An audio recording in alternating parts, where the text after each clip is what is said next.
Yes, hello. Hello. Good afternoon to all of you. Good afternoon to all of you. Everyone, please confirm, beta, am I audible? Am I visible clearly to all of you? Audio video clear, एक बार सभी लोग confirm कर देंगे. Audio video is clear to everyone. Everyone, please confirm in the chat box, beta, am I audible? Am I visible clearly to all of you? Audio video clear है, बहुत बढ़िया. Good afternoon to all of you. Good afternoon. How are you all बेटा, कैसे हैं आप सभी लोग? How are you all? I hope आप सभी ने प्रीवियस क्लास को फॉलो किया है. कोई ऐसा तो नहीं जिसकी प्रीवियस क्लास मिस हो गई हो. आई hope you all have followed all the previous classes. This is the fourth lecture. This is the fourth lecture. इसके पहले हम लोगों ने 3 लेक्चर कंप्लीट किए हैं. अच्छा, स्लिप और स्किट रिवाइज करना करा देंगे. स्लिप और स्किट दोबारा बता देंगे, टेंशन मत लो. और बताओ.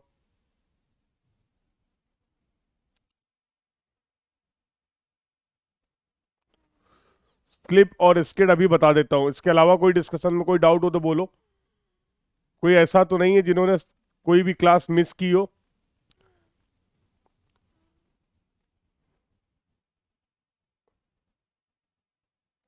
एक बार कंफर्म कर देना बेटा. एक बार कंफर्म कर देना. अभी कुछ नहीं मिस किया बेटा, अभी तो जस्ट हम लोगों ने ज्वाइन किया है.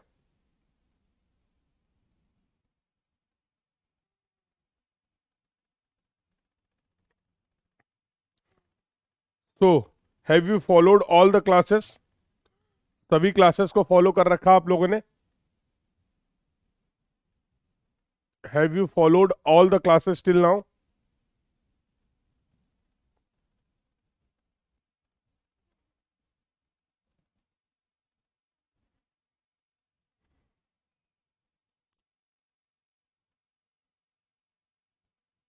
बहुत बढ़िया, बहुत बढ़िया. You have sufficient time.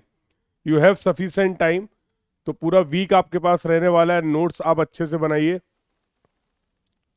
ठीक है. और प्रॉपर रिवीजन करिए, प्रॉपर प्रैक्टिस करिए. चलिए, बहुत बढ़िया. तो जल्दी से क्विकली से एक बार रिवाइज करते हैं लास्ट क्लास तक की बातचीत. तो we have started our discussion from the introductory part. In introduction we have discuss all the subject related things like weightage क्या रहने वाला, सिलेबस क्या रहने वाला, रेफरेंस बुक क्या रहने वाली है, what should be the approach to complete the subject. All these points we have covered. Then we have discussed about the first chapter number 1, that was the introduction. In the introduction we have discussed about the historical development of the road. So we have discussed about the Roman construction, we have discussed about the Tresegat construction, Telford construction, Metcalfe construction, and at the last we have discussed about the Macadam construction. फिर भी हम लोगों ने बातचीत की historical development of road को India के respect में. So we have discussed about the Jayakar committee recommendation and Jayakar committee के रिजल्ट के बारे में हम लोगों ने बात किया. Then we have discussed about the 320 years plan, Nagpur road plan, Bombay road plan और लखनऊ रोड प्लान की हम लोगों ने बात की. उनके करेक्टरिस्टिक्स, उनके फीचर्स को हम लोगों ने समझा. What was the target length, was the target density, and road development के लिए किस तरीके से रोड का क्लासिफिकेशन किया गया एज पर the 3 plans. All these point we have covered. Then we have discussed about the different road patterns. Then we have discussed about the process how to select the highway location और highway alignment. इसके बारे में हम लोगों ने बातचीत करी थी. Then we have started last topic that we have covered, that was the utility of the road. और रोड की यूटिलिटी को कवर करने के लिए हम लोगों ने डिस्कशन किया, कंप्लीट करने किया हम लोगों ने. We have discussed about the population unit, we have discussed about the production unit, और उससे रिलेटेड हम लोगों ने एक सवाल भी सॉल्व किया था लास्ट क्लास में. Then we have started the chapter number 2, that was the geometric design of road. जहां पर आपने बोला सर एक रोड के जितने भी विजुअल फीचर्स हैं अब हम उनके डिजाइनिंग की बातचीत करेंगे. So now we will discuss the important visual features of the road और उनके डिजाइन स्पेसिफिकेशन क्या है, डिजाइन क्राइटेरिया क्या है. All these points we are going to cover. और लास्ट क्लास का जो टॉपिक हम लोगों ने लास्ट टॉपिक कंप्लीट किया, that was the factor affecting the geometric design of the road. So let's start the discussion. Discussion को start करते हैं। एंड जो लोग पहली बार कनेक्ट हो रहे हैं, I hope you all know about me. I am Kshitij Sachan. I have completed my MTech in structures, qualified GATE multiple time with good rank. This is my best GATE rank अगर बात करें, that is AIR 30। तो best GATE rank जो है that is AIR 30। Subject जो हम लोग discuss करेंगे वो मैं बातचीत करने वाला हूं आप लोग के साथ, ट्रांसपोर्टेशन इंजीनियरिंग की और सर्वेइंग की। तो इस तरीके से क्विकली रिवीजन करते रहना है। इस तरीके से क्विकली अपने सभी कंसेप्ट्स को रिवाइज करते रहना है। बिल्कुल भी इस पे बोर नहीं होना है और बिल्कुल भी इसमें आलस नहीं करना है, ठीक है। और आपने सुबह वाली क्लास में प्रॉमिस किया है मेरे से कि सर हम 5 दिन तक तो बिना दिमाग लगाए जैसा आप बोलेंगे वो हम करेंगे।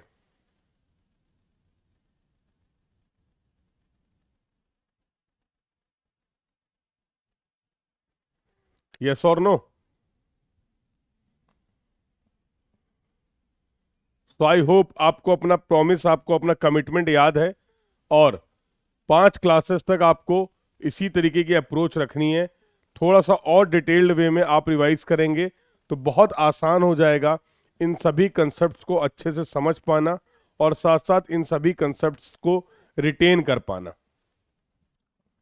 ठीक है। चलें फिर आगे बातचीत कर लें। चलिए, तो लास्ट क्लास में जो आपका टॉपिक हम लोग कवर कर रहे थे that was the slip and skid. तो अभी हम लोगों ने फैक्टर्स अफेक्टिंग डिस्कस कर लिए हैं। इस क्लास में हम लोग पर्टिकुलरली बात करने वाले हैं cross sectional element of road की इन दिस क्लास। और अभी आपकी जो बाकी क्लासेस है आज की, तो उसमें ये दोनों टॉपिक कंप्लीट करेंगे। आज साइड डिस्टेंसेस तक का पूरा डिस्कशन हम लोग कंप्लीट कर लेंगे आज की क्लासेस में, ठीक है। चलिए, तो let's start the discussion. But before starting the next discussion हम लोग बात कर लेते हैं स्लिप और स्किड की। इसमें कोई दिक्कत तो नहीं है भाई? देखो, स्लिप और स्किड का गेम क्या है। तो आपने बोला था कि सर जब हमारा व्हीकल मूव करता है, अगर इसका डायामीटर d है तो एक रोटेशन अगर ये लेगा तो रोटेशनल डिस्टेंस कितनी होगी इसकी?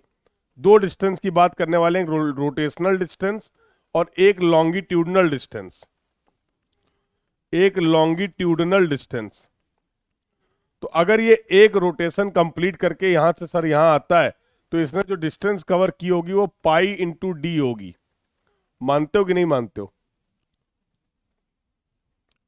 वो जो डिस्टेंस होगी वो π/d होगी।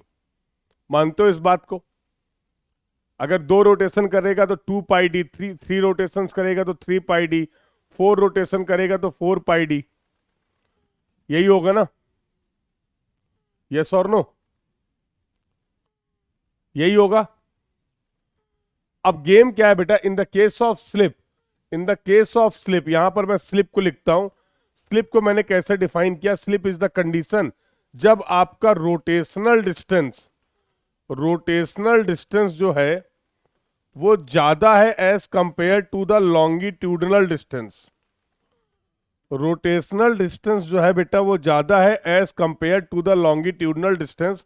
ऐसी सिचुएशन को आप बोलते हैं स्लिप। अभी इसको हम लोग विजुलाइज भी करेंगे, अभी इसको हम लोग विजुलाइज भी कर लेंगे, कोई दिक्कत की बात नहीं है। सिमिलरली अगर मैं बात करूं, अगर रोटेशनल डिस्टेंस जो है आपकी वो कम है लॉन्गिट्यूडनल डिस्टेंस से, रोटेशनल डिस्टेंस जो है वो कम है लॉन्गिट्यूडनल डिस्टेंस से, तो ऐसी सिचुएशन को आप बोलते हैं स्किड। ऐसी सिचुएशन को आप बोलते हैं स्किड। सर थोड़ा फील कराइए, सर थोड़ा विजुलाइज कराइए। जैसे कभी कभी आपने देखा होगा हमारी कार का, हमारे बाइक का व्हील किसी गड्ढे में फंस जाता है, देखा है? ऐसा हुआ है कभी? अब गड्ढे में जब ये फंस गया है तो आपका ये व्हील जो है लगातार रोटेट तो कर रहा है, ये व्हील लगातार रोटेट तो कर रहा है, बट इसके करस्पॉन्डिंग ये लॉन्गिट्यूडनल डिस्टेंस कवर नहीं कर रहा है, यहीं पे घूम रहा है, घर घर घर घर घर घर घर घर, फंस गया है, फंस गया है। तो आप आगे व्हीकल को ले जाना चाह रहे हैं, आप एक्सलरेट कर रहे हैं, सब कुछ कर रहे हैं, बट व्हील लगातार इस तरीके से रोटेट तो कर रहा है। भैया जब ये रोटेट कर रहा है तो रोटेशनल डिस्टेंस तो कवर कर रहा है ना ये। जब ये रोटेट कर रहा है तो रोटेशनल डिस्टेंस तो कवर कर रहा है ना। बट इस रोटेशनल डिस्टेंस के करस्पॉन्डिंग लॉन्गिट्यूडनल डिस्टेंस नहीं हो पा रही है। इस रोटेशनल डिस्टेंस के करस्पॉन्डिंग लॉन्गिट्यूडनल डिस्टेंस नहीं हो पा रही है। तो आप क्या बोलते हैं? पहिया स्लिप कर रहा है यार, पहिया स्लिप कर रहा है। तो तरीका क्या होता है? इस स्लिप को रोकने के लिए एक ईंटा गुम्मा उठाते हैं, ब्रिक उठाते हैं और ब्रिक को यहां पर फंसा देते हैं। जैसे ही ब्रिक को यहां पर फंसाते हो तो अब ये जब रोटेट करता है ब्रिक की वजह से आगे निकल जाता है कूद के, और फिर रोटेशनल मूवमेंट के साथ साथ लॉन्गिट्यूडनल मूवमेंट भी होने लगता है। फिर रोटेशनल मूवमेंट के साथ साथ लॉन्गिट्यूडनल मूवमेंट भी होने लगता है।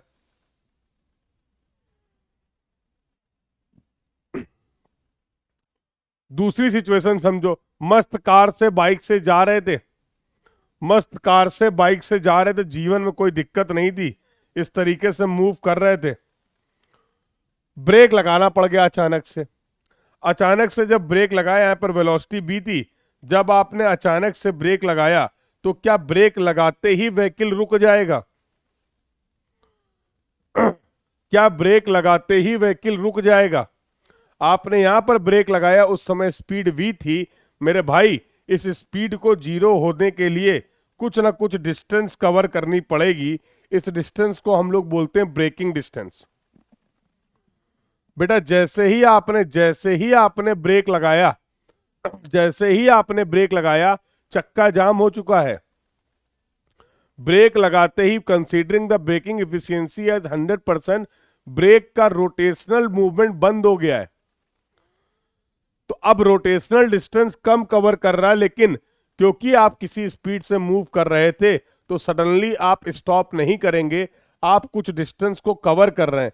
पहिया घूम नहीं रहा है, लेकिन तुम लॉन्गिट्यूडनल डिस्टेंस कवर कर रहे हो। इस केस में क्या है? Longitudinal distance covered by the wheel is more as compare to the rotational distance. ऐसे हालात को बोलते हैं स्किड। ऐसे हालात को बेटा हम लोग बोलते हैं स्किड।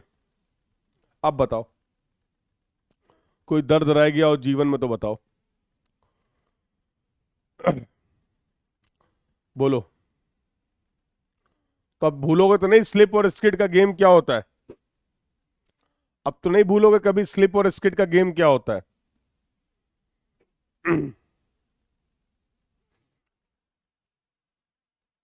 ठंडी लग रही है यार, एक मिनट को जरा जैकेट पहन लें।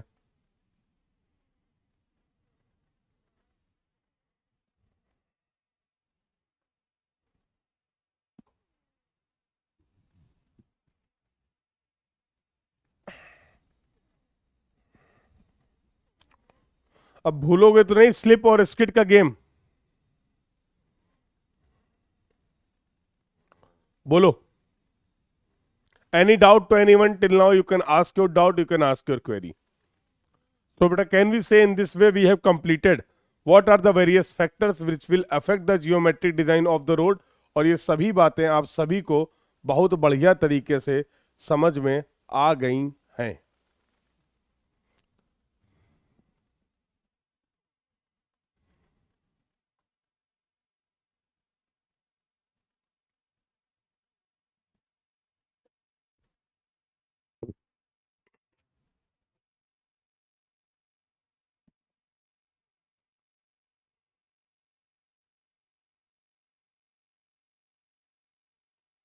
Rotational distance into longitudinal distance, then all is okay. तब सब मामला परफेक्ट है, सब सिचुएशन नॉर्मल है, तब ना स्लिप है ना स्किड है। That is the normal condition. Wheel rotate कर रहा है और आप आगे बढ़ रहे हैं।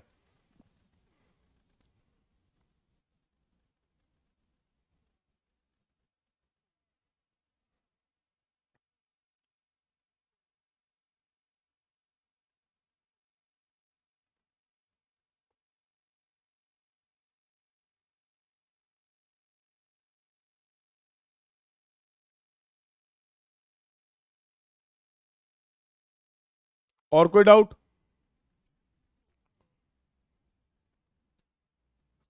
क्या कंफ्यूज हो गया बताओ। अरे बेटा एक बार में समझने की कोशिश करो, एक बार में समझ में आएगा। हाँ, लेकिन अगर आपने माइंड में बिठा रखा है कि एक बार में तो हम समझेंगे ही नहीं, तो फिर दिक्कत हो जाएगी। क्या पॉइंट, कहाँ पे कंफ्यूजन है बताओ, रिपीट कर दूंगा।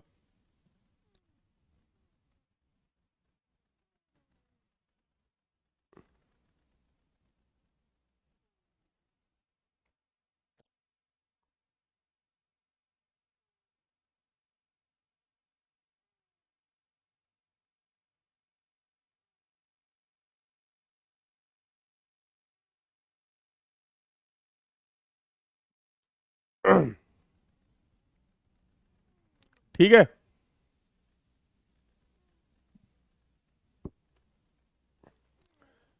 Skid means only longitudinal distance cover, बिल्कुल। स्किड में लॉन्गिट्यूडनल डिस्टेंस कवर हो रही है, रोटेशनल डिस्टेंस कवर नहीं हो रही है।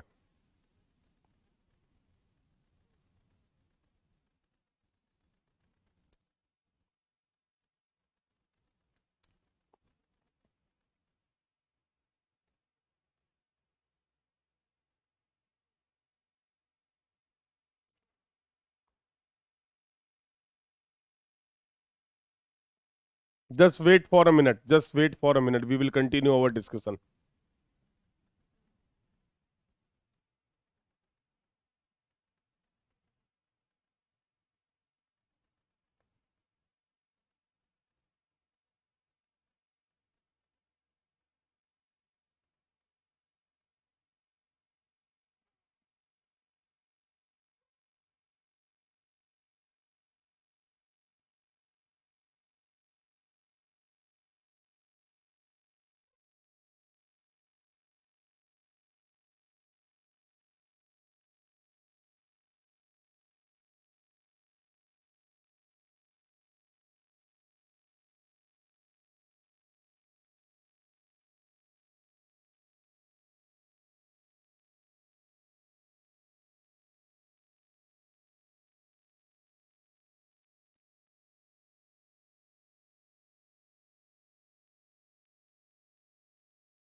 Just wait, beta.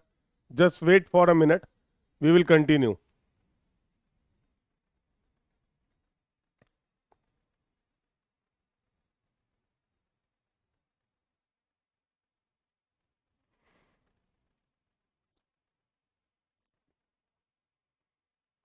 बेटा डीपीपी आप चेक कर सकते हैं ऐप पर।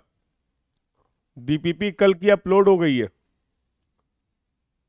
कल की डीपीपी अपलोड हो गई है, पीडीएफ अपलोड हो गया है। वीडियो सॉल्यूशन भी आपको मिल जाएगा।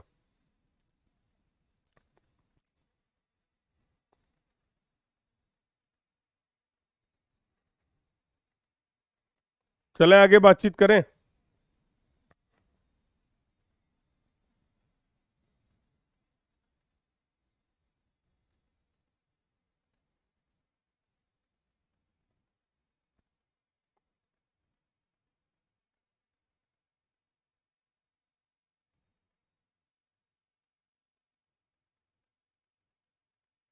चलिए फिर आगे डिस्कशन करते हैं। आगे डिस्कशन करते हैं। So now we are going to start our new topic, that is the cross sectional element of the road. You will get the video solution. Video solution कल अपलोड हो जाएगा बेटा।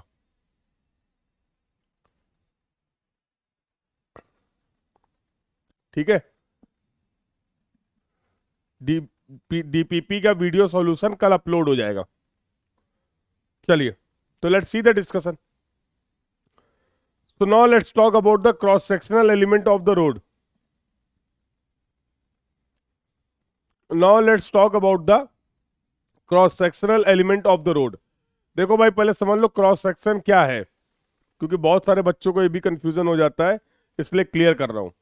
ये रोड दिख रही है, बोलो हाँ या ना। ये रोड दिख रही, सभी को रोड विजिबल है। अगर इस डायरेक्शन में, जिस डायरेक्शन में ये बाइक वाले भैया मूव कर रहे हैं, ये ऐसे जा रहे हैं, can I say this is going to be the longitudinal direction of road. ये अलोंग द लेंथ आप मूव कर रहे हैं, अलोंग द लेंथ आप मूव कर रहे हैं, तो this is the longitudinal direction of the road. कहीं पे भी एक क्रॉस सेक्शन आप ले सकते हैं। फॉर एग्जाम्पल इस रोड को मैं यहां से कट कर दूं, I am considering this cross section x x. नहीं यहां नहीं कट करेंगे सर, यहां मजा नहीं आ रहा है। लो यहां कट कर दो, लो इस रोड को यहां पर कट कर दो, ये क्रॉस सेक्शन कंसीडर कर लो एक्स एक्स। जब इस रोड को कट कर दोगे, भैया हट गए हैं, तो कुछ दिखेगा कि नहीं दिखेगा? यहां पर रोड के कुछ एलिमेंट्स दिखेंगे या नहीं दिखेंगे? बोलो। जैसे ये पेवमेंट के की थिकनेस क्या है, इस व्यू में आप नहीं बता सकते। इस पेवमेंट की थिकनेस क्या है वो आपको अभी नहीं दिख रहा है, बट जैसे ही क्रॉस सेक्शन ले लोगे तो तुम्हें थिकनेस दिखने लगेगी। जादू, जादू दिखने लगेगी कि नहीं दिखने लगेगी? तो एक क्रॉस सेक्शन अगर हम रोड का कंसीडर करते हैं, जितने भी फीचर्स आपको दिखेंगे, जितने भी एलिमेंट्स आपको दिखेंगे रोड पे, उसको बोलते हैं क्रॉस सेक्शनल एलिमेंट। उसको बोलते क्रॉस सेक्शनल एलिमेंट। क्या क्या दिखेगा और देखें, क्या क्या दिखेगा और देखें। तो सबसे पहले समझ लो, एक चीज तो तुम्हें दिखने वाली पेवमेंट की अनइवननेस। जैसे मान लो तुमने एक रोड का क्रॉस सेक्शन कट किया और ये सरफेस तुम्हें दिख रही है, तो भैया जब ये सरफेस दिखेगी तो तुम्हें नहीं लगता है इस रोड के सरफेस में जो अनइवननेस होगी हमें वो भी दिखेगी? इस रोड के सरफेस पे जो अनइवननेस होगी, अरे ऐसे तो देखने में मामला एकदम स्मूथ लग रहा है, बट ये पेवमेंट अनइवननेस होगी इस डायरेक्शन में भी और लॉन्गिट्यूडनल डायरेक्शन में भी। हाँ या ना? होगा कि नहीं होगा? कि बिल्कुल स्मूथ ही होगा हर जगह? बिल्कुल स्मूथ ही होगा क्या हर जगह? Answer is going to be no. Answer is going to be no. तो पहला काम जो हम करना चाह रहे हैं, इस पेवमेंट की अनइवननेस को मेजर करना चाह रहे हैं। तो पेवमेंट की अनइवननेस की अगर बात करें तो बेटा ये क्यूमुलेटिव वर्टिकल अंडुलेशन, अंडुलेशन का मतलब up and down, rise and fall per unit length. होता क्या मैं तुम्हें बताता हूं। तो फॉर एग्जांपल एक साइड व्यू दिखा रहा हूं मैं तुम्हें, एक रोड का एक साइड व्यू दिखा रहा हूं ऐसा। अब इस पेवमेंट की अगर बात करें तो इस पेवमेंट की जो सरफेस है बेटा, मान लो कुछ इस तरीके की है, अनइवन है। Diagram is not in scale, diagram scale पे नहीं है। तो इसको मेजर करने का तरीका क्या होता है, हम एक व्हीकल लेते हैं, हम एक व्हीकल लेते हैं इस तरीके का, और इस व्हीकल में हम ये व्हीकल में क्या लगा होता है, एक निडल लगी होती है, निडल, ये निडल लगी हुई है। इस निडल की खासियत क्या है कि ये निडल फ्री होती है, ये निडल फ्री होती है। तो ये व्हीकल क्या करेगा, लेंथ जो है आपकी उसमें मूव करेगा। अब जैसे मान लो यहां पर पेमेंट क्या है, यहां पर कैसे फील कराएं, देखो देखो जैसे फॉर एग्जांपल ये तो व्हीकल मूव कर रहा है। अब यहां पर क्या है, यहां पर ये उठा हुआ पोर्शन है, राइज है, तो ये निडल अंदर चली जाएगी। जैसे व्हीकल आगे जाएगा, अब ये क्या है, खाली है, निडल इस तरीके से नीचे आ जाएगी। व्हीकल आगे जाएगा, यहां पर फिर राइज है, निडल फिर ऊपर चली जाएगी। तो तुम्हें नहीं लगता निडल ऊपर नीचे ऊपर नीचे ऊपर नीचे मेजर करते इस तरीके से मूव करती रहेगी? तो आपको कुछ नहीं करना, आपको एक व्हीकल को एक डिस्टेंस में मूव कराना, बस एक डिस्टेंस पे आपको मूव कराना है। ये निडल क्या करती रहेगी? बिल्कुल बिल्कुल बिल्कुल, ये निडल क्या करती रहेगी? ये निडल क्यूमुलेटिव राइज और फॉल को मेजर कर लेगी। जितनी डिस्टेंस आपने कवर की है उसमें क्यूमुलेटिव राइज एंड फॉल कितना हुआ है, इसकी रीडिंग आपको मिल जाएगी यहां से, इसकी रीडिंग आपको यहां से मिल जाएगी। और बेटा जिसकी हेल्प से आप डिफाइन कर सकते हैं पेमेंट अनइवननेस, इस इंस्ट्रूमेंट को बोलते हैं बम्प इंडिकेटर। और यहां से आप रफनेस इंडेक्स निकाल सकते हैं। तो बम्प इंडिकेटर इन mm पर किलोमीटर, 1 किलोमीटर में, 1 किलोमीटर में निडल का कितना क्यूमुलेटिव राइज एंड फॉल हुआ है वो आप यहां से कैलकुलेट कर सकते हैं। 630 IRI whole to the power 1/2। IRI का मतलब होता है international roughness index, international roughness index. तो यहां से जनरली जो सवाल आपसे पूछा जाता है कि पेमेंट अनइवननेस को मेजर करने के लिए कौन सा इंस्ट्रूमेंट यूज करते हैं?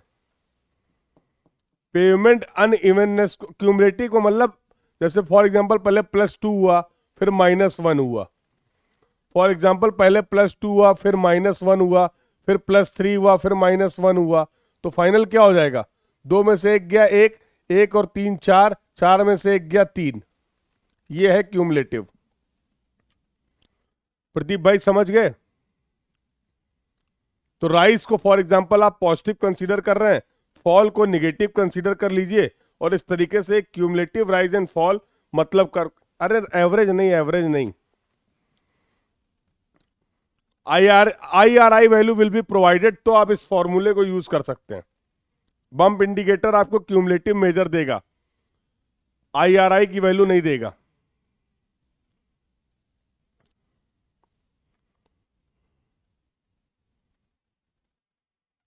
क्लियर है प्रदीप?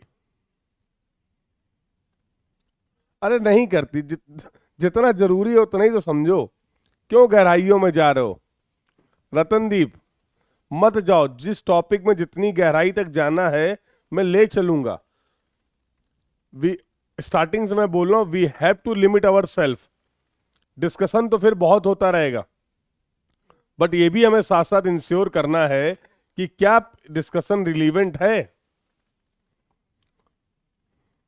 तो if in the question they will provide you the value of IRI, then we can use this formula to find out the value of the bump indicator।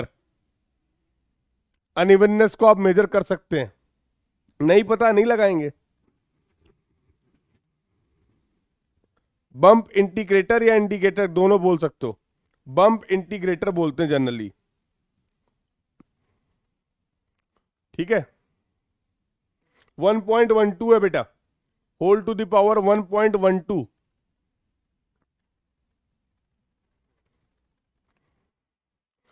IRI का क्या use है? इस roughness index की help से आप bump indicator major कर सकते हैं। जैसे हाई स्पीड रोड्स जो होती हैं, हाई स्पीड रोड्स जो होती हैं उसमें बम्प इंडिकेटर की वैल्यू कम होगी, क्यूमुलेटिव राइज एंड फॉल की वैल्यू कम होगी। अगर किसी रोड में अनइवननेस ज्यादा है तो वहां पर स्पीड आपकी ऑटोमेटिकली कम हो जाएगी, स्पीड आपकी कम हो जाएगी। Now I think the point is clear to everyone, now I think the point is clear to everyone.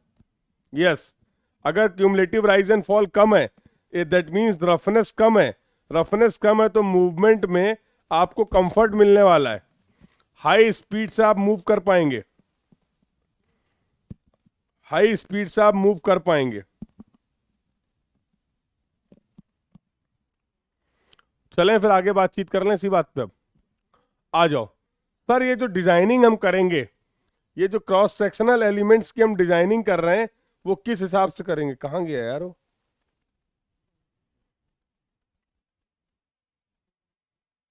ये देखो, ये यहां कहां पहुंच गया?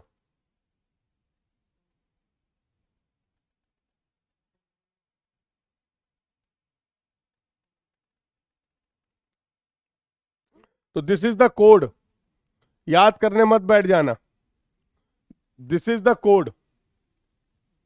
क्या कोड है बेटा, देखो तो यहां पर एक कोड मैंने मेंशन किया है, IRC 73।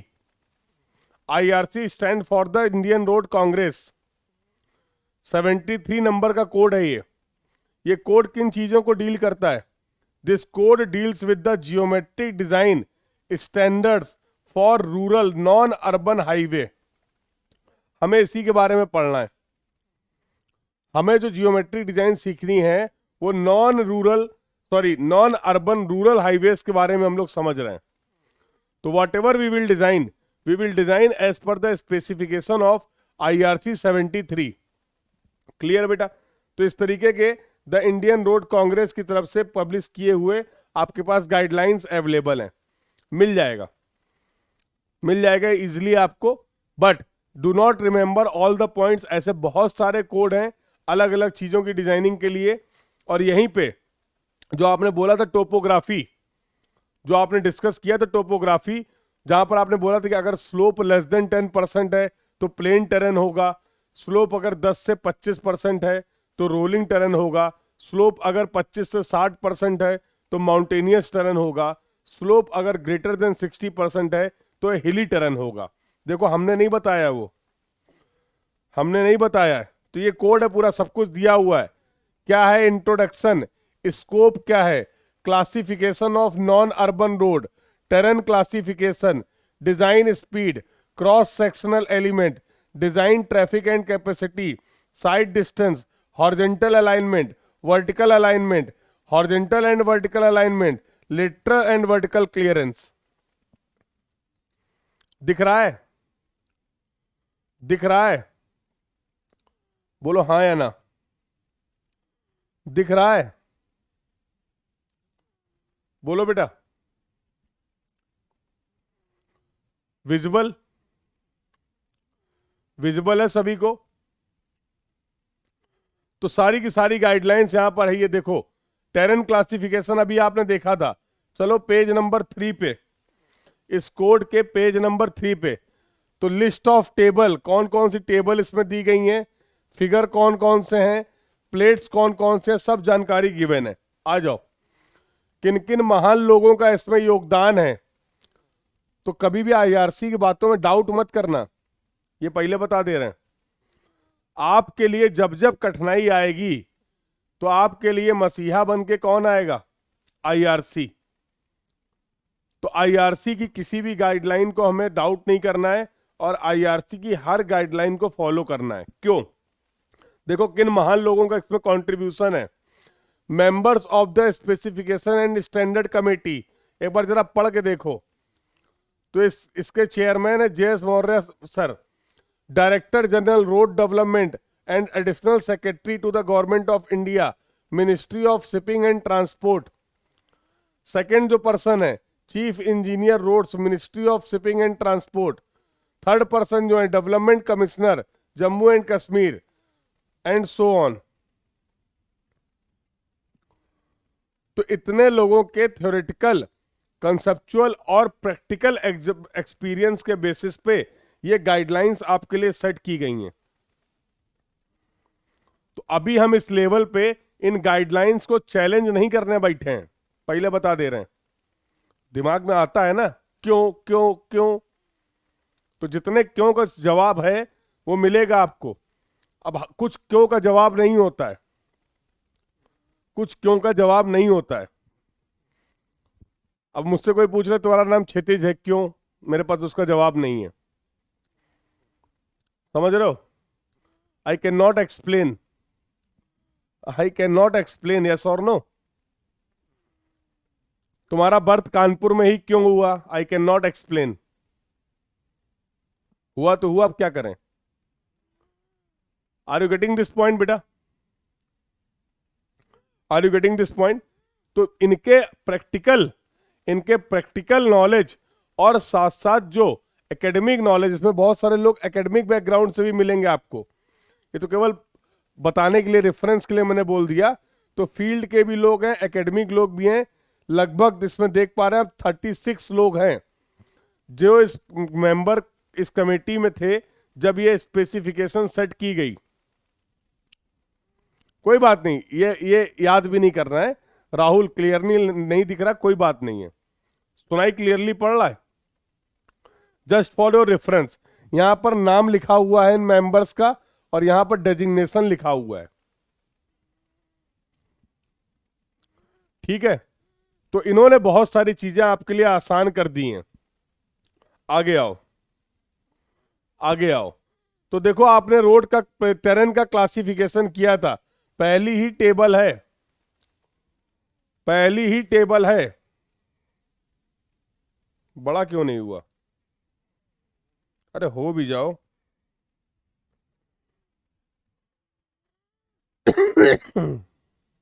अरे नहीं, नहीं नहीं, अरे गुस्सा हो गया। लो, अरे भाई मान जाओ। नहीं नहीं,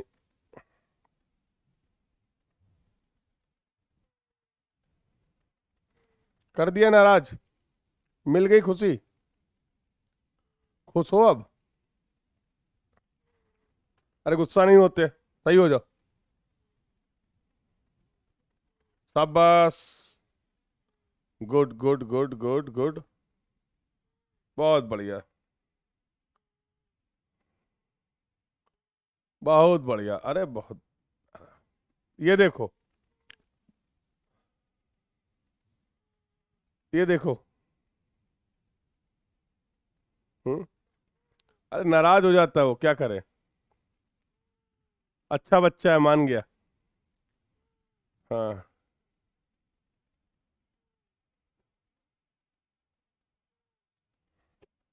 ठीक है।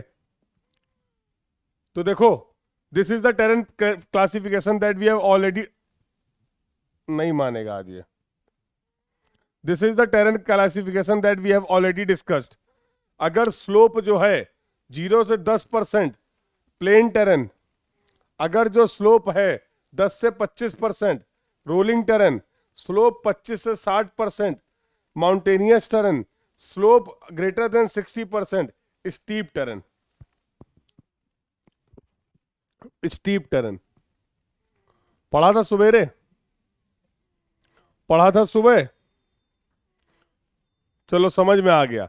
सिमिलरली अब हम लोग बात करते हैं क्रॉस सेक्शनल एलिमेंट की। तो एक एक करके मैंने रेफरेंस के लिए आपको दिखा दिया है, जो चीजें इंपॉर्टेंट होगी वो सब बता दूंगा। जैसे नेशनल हाईवे के लिए प्लेन एंड रोलिंग टेरेन में डेप्थ क्या होती, थिकनेस क्या होती है, सब कुछ दिया हुआ है। अब इस पर ज्यादा डिस्कशन नहीं करते हैं। इसमें सारे सारे एलिमेंट्स की बात दी गई है।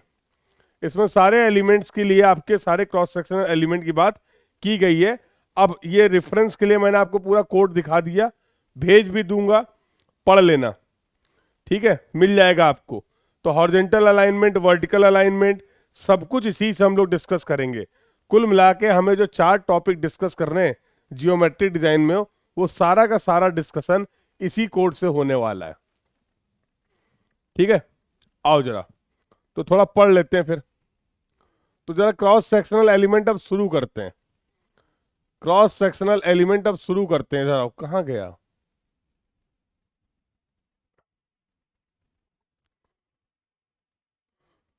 तो सबसे पहला और सबसे इंपॉर्टेंट जो क्रॉस सेक्शनल एलिमेंट हम लोग डिस्कस करने जा रहे हैं, that is going to be the, sir exam में क्यों नहीं कोड ले जाने देते जैसे यूनिवर्सिटी एग्जाम में ले जाने देते हैं?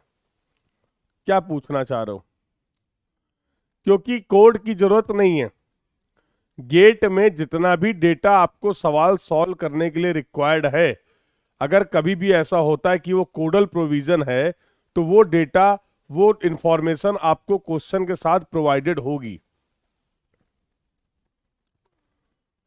ठीक है, बिल्कुल। तो यही हमारा सिलेबस भी है बेटा, यही हमारा सिलेबस भी है निशिकांत।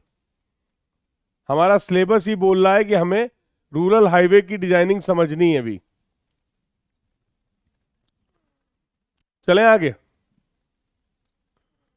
तो सबसे पहला और सबसे इंपॉर्टेंट जो डिस्कशन हम लोग करने जा रहे हैं, that is related to the camber. Camber क्या होता है? It is the slope provided, सुनो यहां ध्यान से, it is the slope provided between the edges and the crown of the road, between the edges and the crown of the road. क्यों? ये जो स्लोप आप प्रोवाइड कर रहे हैं, क्यों प्रोवाइड कर रहे हैं? To ensure the proper drainage on the road. तो जो भी पानी आएगा रोड पे, उस पानी को प्रॉपरली ड्रेन ऑफ करने के लिए एक स्लोप हम प्रोवाइड कर रहे हैं। कहां पर स्लोप प्रोवाइड कर रहे हैं? क्राउन और एजेस के बीच में।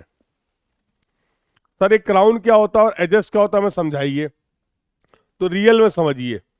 तो फॉर एग्जाम्पल ये रोड है, देखो, फॉर एग्जाम्पल ये रोड है, जरा ध्यान से देखना मेरे लाल। तो क्या मैं बोल सकता हूं दिस इज द एज, एक ये रोड की एज है H1, and this is the road another edge, this is going to be the edge 2। क्या हम इसको H1 और H2 बोल सकते? इनर एज और आउटर एज बोल सकते हैं? अगर बोल सकते हैं तो ही बोलना, नहीं तो नहीं बोलेंगे। Can we say this is going to be the inner edge, this is going to be the outer edge of the road?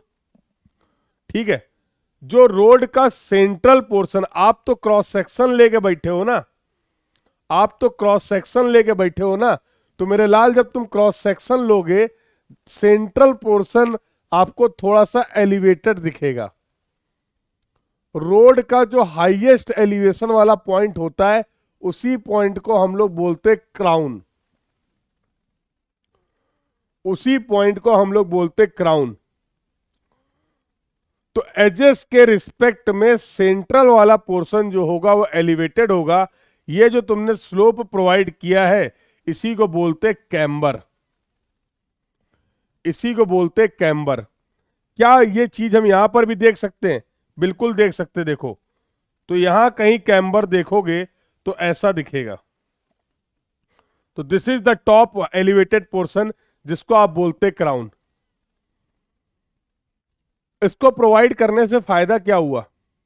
इसको प्रोवाइड करने से मेरे लाल फायदा ये हुआ कि अब जब टिप टिप बरसा पानी होगा ना, ये टिप टिप बरसा पानी ये किनारे आ जाएगा। समझ रहे हो? और तुम्हें मैं पहले ही बता चुका हूं, पानी रोड के लिए क्या है? पानी रोड के लिए क्या है? पानी रोड के लिए क्या है? जहर। तो हमारी सिर्फ इतनी इच्छा है कि पानी जो आए उसको जल्दी से जल्दी यहां से गायब कर दो। अगर साइड में नहीं ले जाओगे, धीमे धीमे पहुंच जाएगा नीचे, और नीचे वाली सॉइल को हिला देगा ये, और सॉइल अगर हिल गई तो रोड हिल जाएगी। प्रभु राजीव जी थोड़ा सा रुकेंगे? कितने एंगल पे होगा, कितने डिग्री पे होगा, पहले खत्म तो कर लेने दो मुझे। पहले खत्म, मैं जो बताना चाह रहा हूं उसको तो सीख लो मालिक।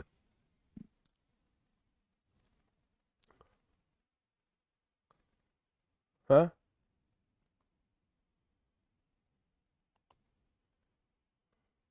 तो जिस समय डिस्कशन चला करे उस समय थोड़ा सा पेशेंस रखना है।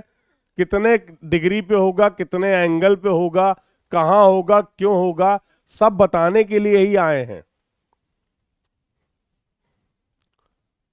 आगे पीछे नहीं भागना, साथ साथ डिस्कशन को एंजॉय करना है। ठीक है?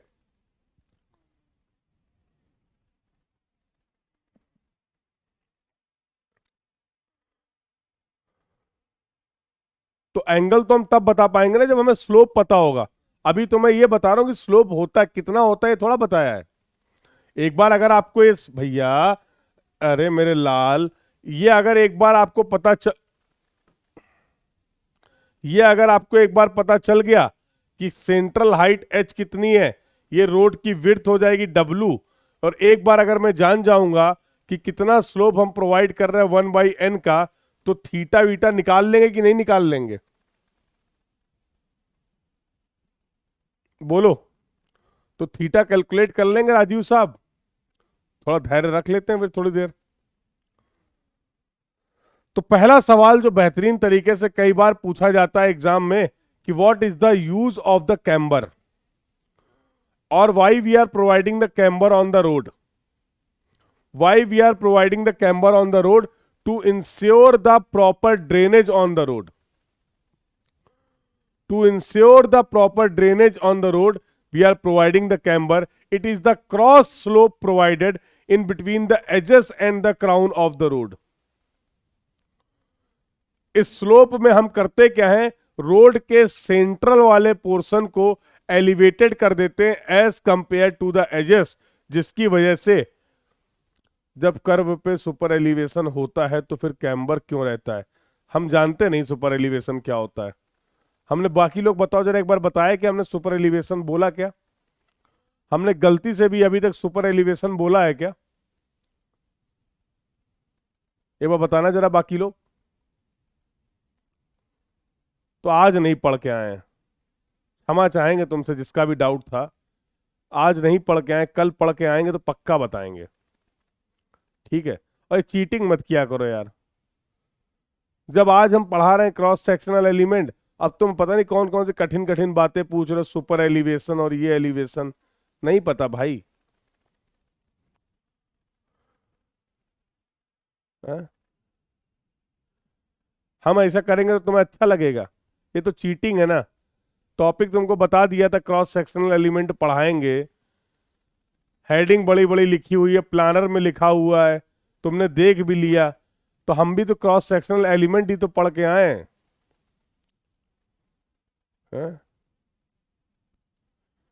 हम भी तो सिर्फ क्रॉस सेक्शनल एलिमेंट ही आज पढ़ के आए हैं, अब तुम पूछ रहे हो सुपर एलिवेशन। ये भाई ये नहीं चलेगा यार, ऐसे परेशान करोगे।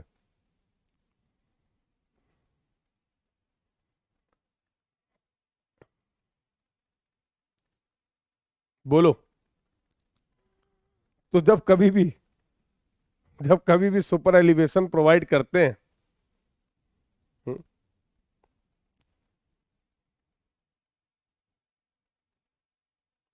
ठीक है, तो करेंगे बेटा, सब बातें करेंगे। तुम्हारी जितनी इच्छाएं हैं उससे ज्यादा बातें करेंगे, ठीक है? तो ऐसे ऐसी बातें सीरियस मत लेना, पढ़ के तो मैं सब आता हूं। सुपर एलिवेशन होता क्या है, प्लेन टेरेन के लिए क्या होता है, रोलिंग टेरेन के लिए क्या होता है, हिली टेरेन विद स्नो, हिली terrain without snow, design super elevation क्या होता है, इक्विलिब्रियम सुपर एलिवेशन क्या होता है, सुपर एलिवेशन के डिजाइन स्टेप्स क्या होते हैं, सब आता है। बट अभी बताने की जरूरत नहीं है, ठीक है? अभी बताने की जरूरत नहीं है क्योंकि अभी कंफ्यूज हो जाओगे। तो जब एक बार बोल दिया कि चीजों को बेसिक से लेके चल रहे हैं तो फिर एंजॉय करो। तो E plus F is equal to V square upon 127 R, E design is equal to V square upon 225 R, E equilibrium is equal to V square upon 127 R, सब पता है, सब आज ही बता दें। बोलो, कर लो, चेक कर लो, तुम आज चेक कर लो, पूछो।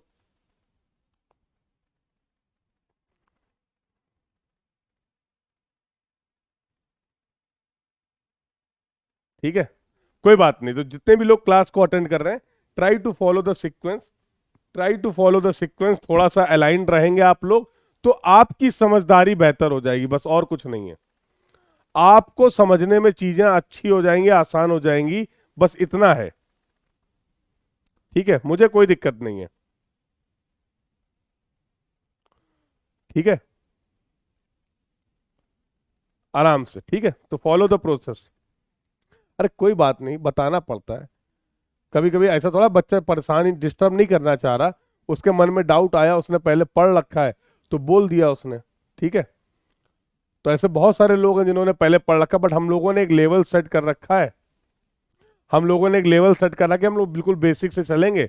तो कई बार हमें अगर पता भी है तो थोड़ा सा अरमानों को दबा के रखना, हल्का सा बस, ठीक है? कोई बात नहीं, ठीक है?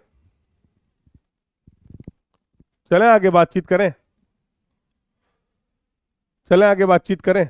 तो अभी तक मैंने सिर्फ ये बताया कैम्बर होता क्या है और कैम्बर प्रोवाइड क्यों करते हैं। अब आता है असली गेम। अब असली गेम क्या आता है बेटा, कि सर ये कैम्बर जो हम प्रोवाइड कर रहे हैं इसकी कौन कौन सी शेप हो सकती हैं। तो कैम्बर क्या है? Camber cross slope provided to raise the middle of the road surface in the transverse direction to drain the rain water from the road surface. Central height will remain same for all the types of the camber, और camber को हम represent करते हैं 1 in n के form में। Camber को हम represent करते हैं 1 in n के फॉर्म में। अब देखो तीन तीन शेप्स अवेलेबल हैं, तीन शेप्स अवेलेबल हैं। तो फॉर एग्जांपल आप सेंट्रल हाइट को राइज कर सकते हैं। तीनों शेप में h की वैल्यू सेम है, तीनों शेप में सेंट्रल हाइट सेम है। तीन शेप कौन कौन सी हैं? पहला आपने इस तरीके से रोड को कंस्ट्रक्ट किया, इसको बोलते हैं स्ट्रेट कैम्बर, इसको बोलते हैं स्ट्रेट कैम्बर। यहां पर अगर बात करें तो इसी राइज, इतना ही राइज आप कर सकते हैं पैराबोलिक शेप में, इसको बोलते हैं पैराबोलिक कैम्बर, इसको बोलते हैं पैराबोलिक शेप ऑफ कैम्बर। और तीसरा तरीका क्या है? इन दोनों का मिक्सचर, इन दोनों का मिक्सचर। तो स्ट्रेट कैम्बर भी देखने को मिलेगा और पैराबोलिक शेप भी मिलेगी, समथिंग लाइक दिस। तो साइड में अगर आप बात करोगे, एजेस में आप बात करोगे तो ये स्ट्रेट होगा, और सेंटर वाले पोर्शन में बात करोगे तो इसको हम लोग बोलते हैं मिक्स्ड कैम्बर, इसको हम लोग बोलते हैं मिक्स्ड कैम्बर। तीनों ही शेप में ध्यान देने वाली बात यह है कि जो सेंट्रल हाइट है बेटा वो सब में सेम है, सेंट्रल हाइट जो है वो सब में सेम है। सर जब सेंट्रल हाइट सेम, पहली बात तो डायग्राम स्केल पे नहीं है, ये इतनी ज्यादा हाइट नहीं होती है, बहुत कम हाइट होती है। जैसे जैसे जिस भी रूम पे आप बैठे हुए हो, जमीन को देखो, फर्श को देखो, फ्लोर को देखो, क्या वहां पर कोई स्लोप आपको दिख रहा है? ऐसे देखो,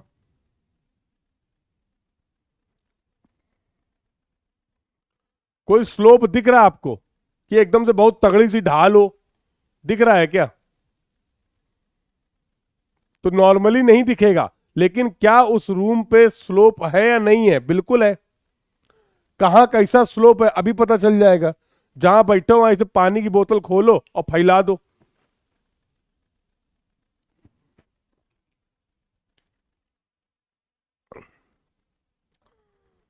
थोड़ा सा पानी आप देखो फैलाओ, थोड़ा सा पानी आप डालो फ्लोर में, पानी धीरे धीरे धीरे धीरे किसी तरफ एक तरफ निकल लेगा।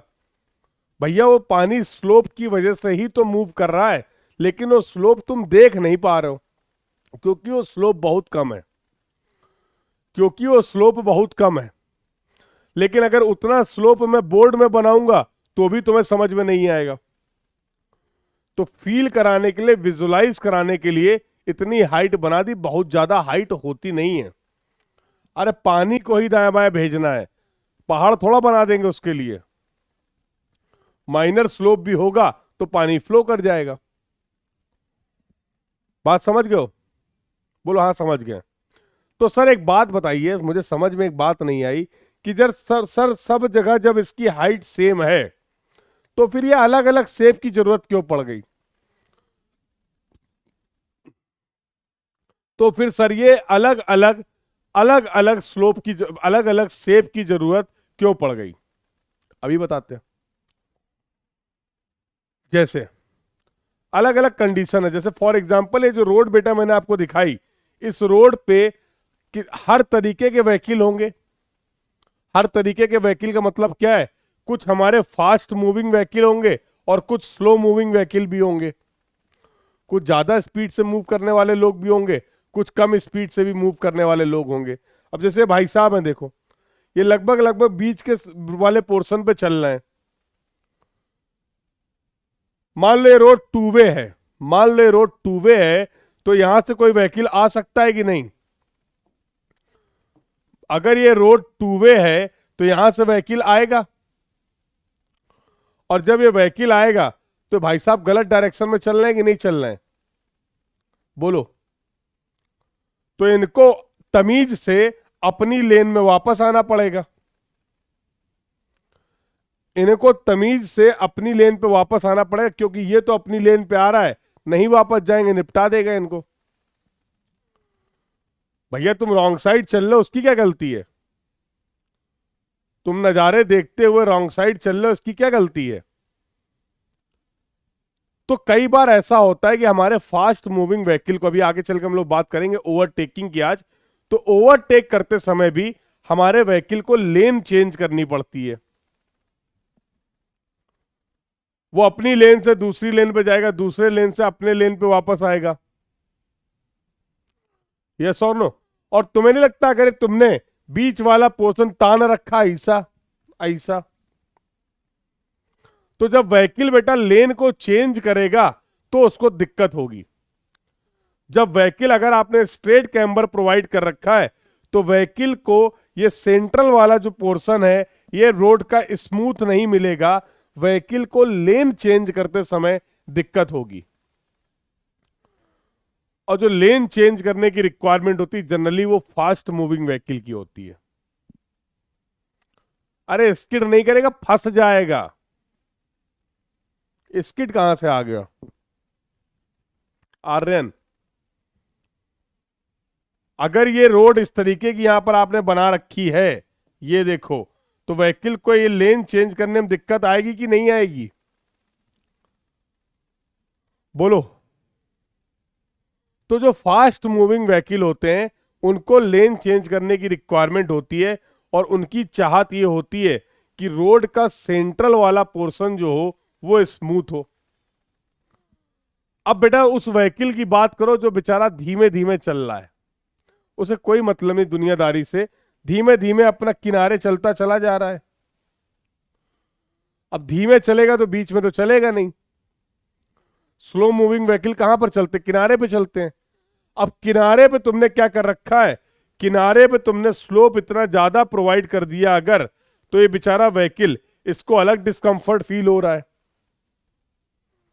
अगर एजेस पे स्लोप ज्यादा है तो व्हीकल को अलग उलझन हो रही है, कहीं हम पलट ना जाएं। तो जो हमारा व्हीकल है, जो हमारा स्लो मूविंग व्हीकल है, वो चाहता है कि एजेस पे स्लोप कम हो। तुम स्लोप कम ज्यादा करो, हमें कोई दिक्कत नहीं है, तुम सेंट्रल हाइट से कोई छेड़खानी नहीं करोगे। कोई भी शेप तुम प्रोवाइड करो, सेंट्रल हाइट हमेशा एच ही रहेगी। सेंट्रल हाइट हमेशा एच ही रहेगी मेरे लाल। तो सबकी अपनी अपनी सुटेबिलिटी है। जरा ध्यान से देखो तुम, अगर इसी में तुम्हें समझाने के लिए मैं एक स्ट्रेट कैम्बर बना दूं तो जरा देखो। अगर मैं बात करूं एजेस पे, तो एजेस पे फॉर एग्जांपल ये एंगल थीटा है और ये एंगल तुम्हें दिख रहा है जो कि अल्फा है, ये एंगल अल्फा है। क्या मैं बोल सकता हूं theta is less than alpha? क्या मैं बोल सकता हूं theta is less than alpha? Yes और नो? क्या मैं बोल सकता हूं बेटा theta is less than alpha? मतलब साइड वाले जो स्लो मूविंग व्हीकल हैं वो चाहते हैं साइड स्लोप कम हो, जो फास्ट मूविंग व्हीकल हैं वो चाहते हैं कि सेंट्रल वाला पोर्शन स्मूथ हो। तुम्हें नहीं लगता है ये दोनों रिक्वायरमेंट हमारी मिक्स्ड शेप में पूरी हो रही हैं? ध्यान से देखो। तो ये कैम्बर सुटेबल होगा for the slow moving vehicle, ये इंडिविजुअल पैराबोलिक कैम्बर सुटेबल होगा for the fast moving traffic, और ये कैम्बर सुटेबल होगा फॉर द मिक्स ट्रैफिक। और जनरली आपका जो ट्रैफिक होता है वो मिक्स ट्रैफिक होता है। जनरली जो आपका ट्रैफिक होता है वो मिक्स ट्रैफिक होता है। बताओ, कोई दर्द, कोई गिला, कोई सिकवा, कोई नाराजगी?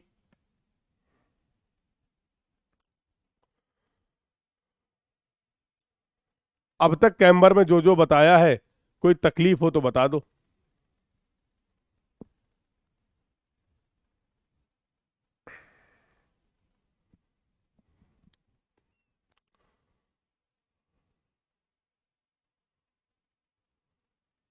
बहुत बढ़िया, आओ आगे खेलें। आगे क्या खेलें? तो सब वही दिखाया हुआ है। तो भैया विड्थ ऑफ रोड है, तो जैसे मैंने बोला this is the equation of the parabolic camber. ये बेटा पैराबोलिक कैम्बर की इक्वेशन होती है y is equal to 2x² upon N W, where 1 upon n is the camber, where 1 upon n is the camber, w is the width of the road, is the camber central height same throughout the longitudinal road. बिल्कुल, हाँ क्यों?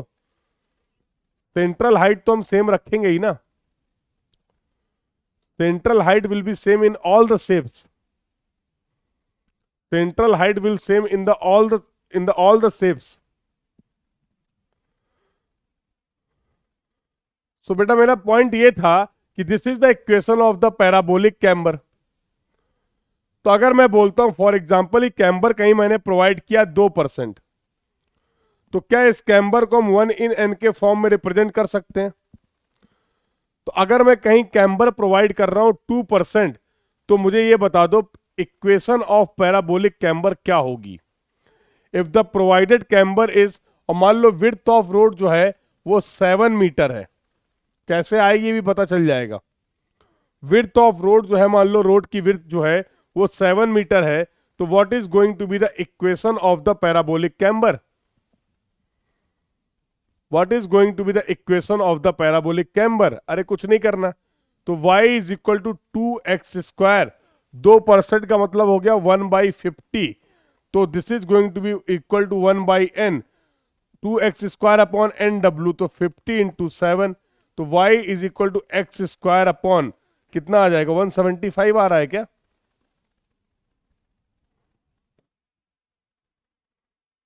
This is going to be the equation of the parabolic camber. y is equal to x² upon 175. अगर आप 2% camber provide कर रहे हैं, अगर आप 2% कैम्बर प्रोवाइड कर रहे हैं. क्लियर है? क्लियर है बेटा सभी को?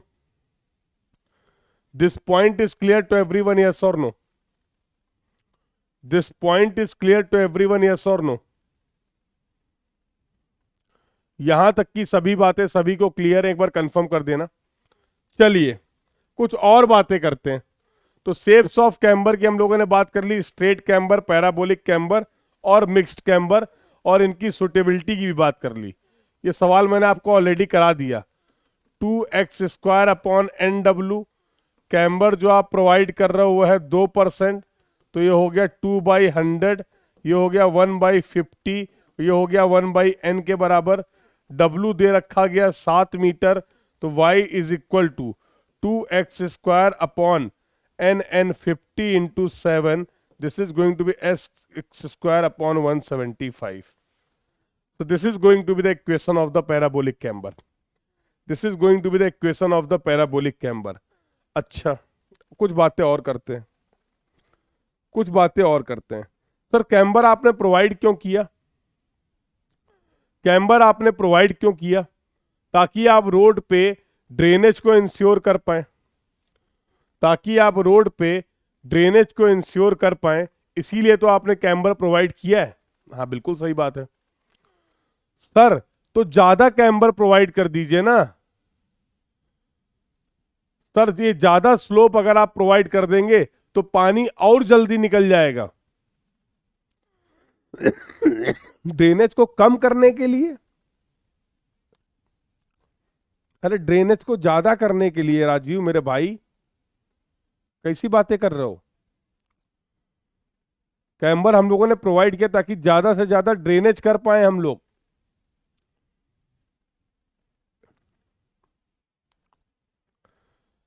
तो एक काम करते हैं, जो अभी अगर फॉर एग्जांपल आपने ये स्लोप प्रोवाइड किया था, ये मान लो h1 प्रोवाइड किया था, अगर हम ज्यादा हाइट प्रोवाइड कर दें तो पानी तो और जल्दी भागेगा ना, और अच्छा ड्रेनेज हो पाएगा ना, अगर हम ज्यादा कैम्बर प्रोवाइड कर देंगे तो. दो बातें, अगर आप ज्यादा कैम्बर प्रोवाइड करोगे तो बिल्कुल आपके यूजर को डिस्कंफर्ट होगा.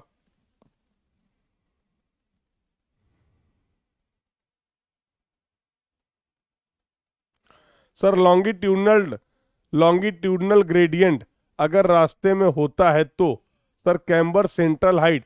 बेटा अभी केवल कैम्बर की बात कर रहे हैं, फिर हॉरिजॉन्टल कर्व में कैम्बर कैसे प्रोवाइड करेंगे, वर्टिकल कर्व में कैसे कैम्बर प्रोवाइड करेंगे, उसके बारे में बातचीत करेंगे. अभी तो पहले कैम्बर तो समझ लें. दत्ता साहब,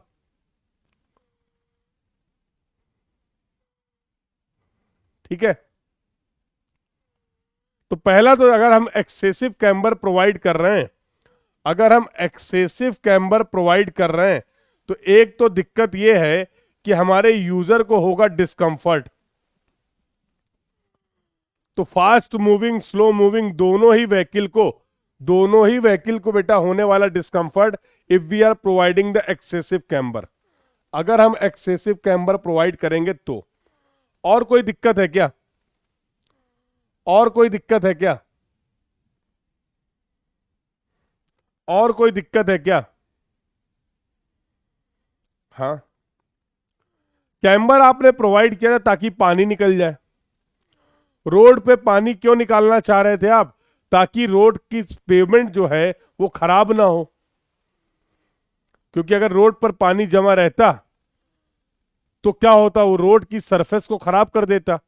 पानी को आपने इसलिए हटाया था ताकि वो रोड की सरफेस को खराब ना करे। लेकिन बेटा जब आप ये कैम्बर ज्यादा प्रोवाइड कर दोगे तो पानी की स्पीड जो होगी वो इस स्लोप की वजह से इंक्रीज कर जाएगी। पानी की जो स्पीड होगी वो इस ज्यादा स्लोप की वजह से। अरे एक्सेसिव कैम्बर मीन कैसी बातें कर रहे हो? ज्यादा ज्यादा, एक्सेसिव का मतलब ज्यादा। एक लिमिट से ज्यादा अगर आप कैम्बर प्रोवाइड करो तो क्या क्या होगा ये देखने की कोशिश कर रहे हैं अभय साहब। एक्सेसिव मतलब ज्यादा, कोई चीज एक्सेस में है इसका मतलब क्या है? ज्यादा। तो अगर हम ज्यादा कैम्बर प्रोवाइड कर देते हैं, ज्यादा स्लोप प्रोवाइड कर देते हैं, तो उस केस में क्या हो रहा है? उस केस में क्या होगा बेटा? तो जब पानी की स्पीड इंक्रीज कर जाएगी, ये तुम्हारी सरफेस है, इस सरफेस में क्या था? कोर्स एग्रीगेट, फाइन एग्रीगेट, सब मटेरियल भरे हुए थे।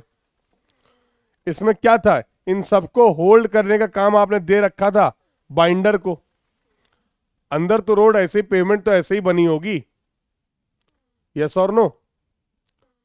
तो बेटा जब ये पानी बहुत तेजी से भागेगा तो अपने साथ इस वाले बिटुमिन को भी ले चलेगा। कहेगा चलो तुम भी चलो, कहेगा बिटुमिन से, कहेगा तुम भी चलो। और बेटा जब विटामिन चला जाएगा तो तुम्हें नहीं लगता अब ये सब मटेरियल हैं, इनका किसी का खौफ नहीं बचा है? ये जो जितने भी बाकी मटेरियल है, कोर्स एग्रीगेट, फाइन एग्रीगेट, अब ये आजाद हो गए हैं, अब इन पे कोई रोक टोक नहीं है। तो आज विटामिन चला गया है, कल कोर्स एग्रीगेट चला जाएगा, परसों फाइन एग्रीगेट चला जाएगा। तुम्हें नहीं लगता है देखते ही देखते यहां के हालात भी बदल जाएंगे और जज्बात भी बदल जाएंगे? जब यहां का सब मटेरियल ही चला गया तो बचेगा क्या? कहां बफरिंग हो रही, कहां हो रही है? जबरदस्ती बस आए क्लास में बफरिंग। हाँ, कहां बफरिंग चल रही बताओ हमें।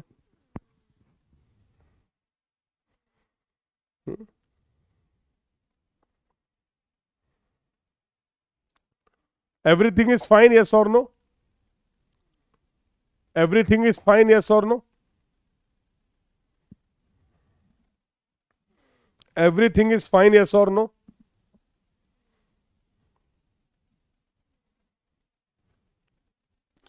सो बेटा एक्सेसिव कैम्बर प्रोवाइड करने के नुकसान हो गए, जिसलिए कैम्बर प्रोवाइड किया था कि रोड ना खराब हो। कैम्बर अगर थोड़ा सा ज्यादा हो गया तो कैम्बर की वजह से रोड खराब हो गई, कैम्बर की वजह से ही रोड खराब हो गई मेरे लाल, कैम्बर की वजह से ही रोड खराब हो गई। That's why we will not provide the excessive camber. कभी भी कैम्बर ज्यादा नहीं प्रोवाइड करेंगे, स्लोप ज्यादा नहीं प्रोवाइड करेंगे इन द केस ऑफ रोड। ये बात भी क्लियर है? तो सर एक अब हमसे नहीं हो पा रहा है, ये कम ज्यादा कितना करें, क्या करें, हम कितना प्रोवाइड कर दें फिर? अगर कम प्रोवाइड करेंगे तो प्रॉपर ड्रेनेज नहीं होगा। अरे भैया कंक्रीट की रोड है तो उसमें भी तो सीमेंट को बहा ले जाएगा।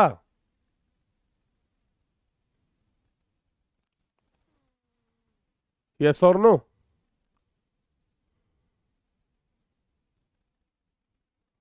है ना?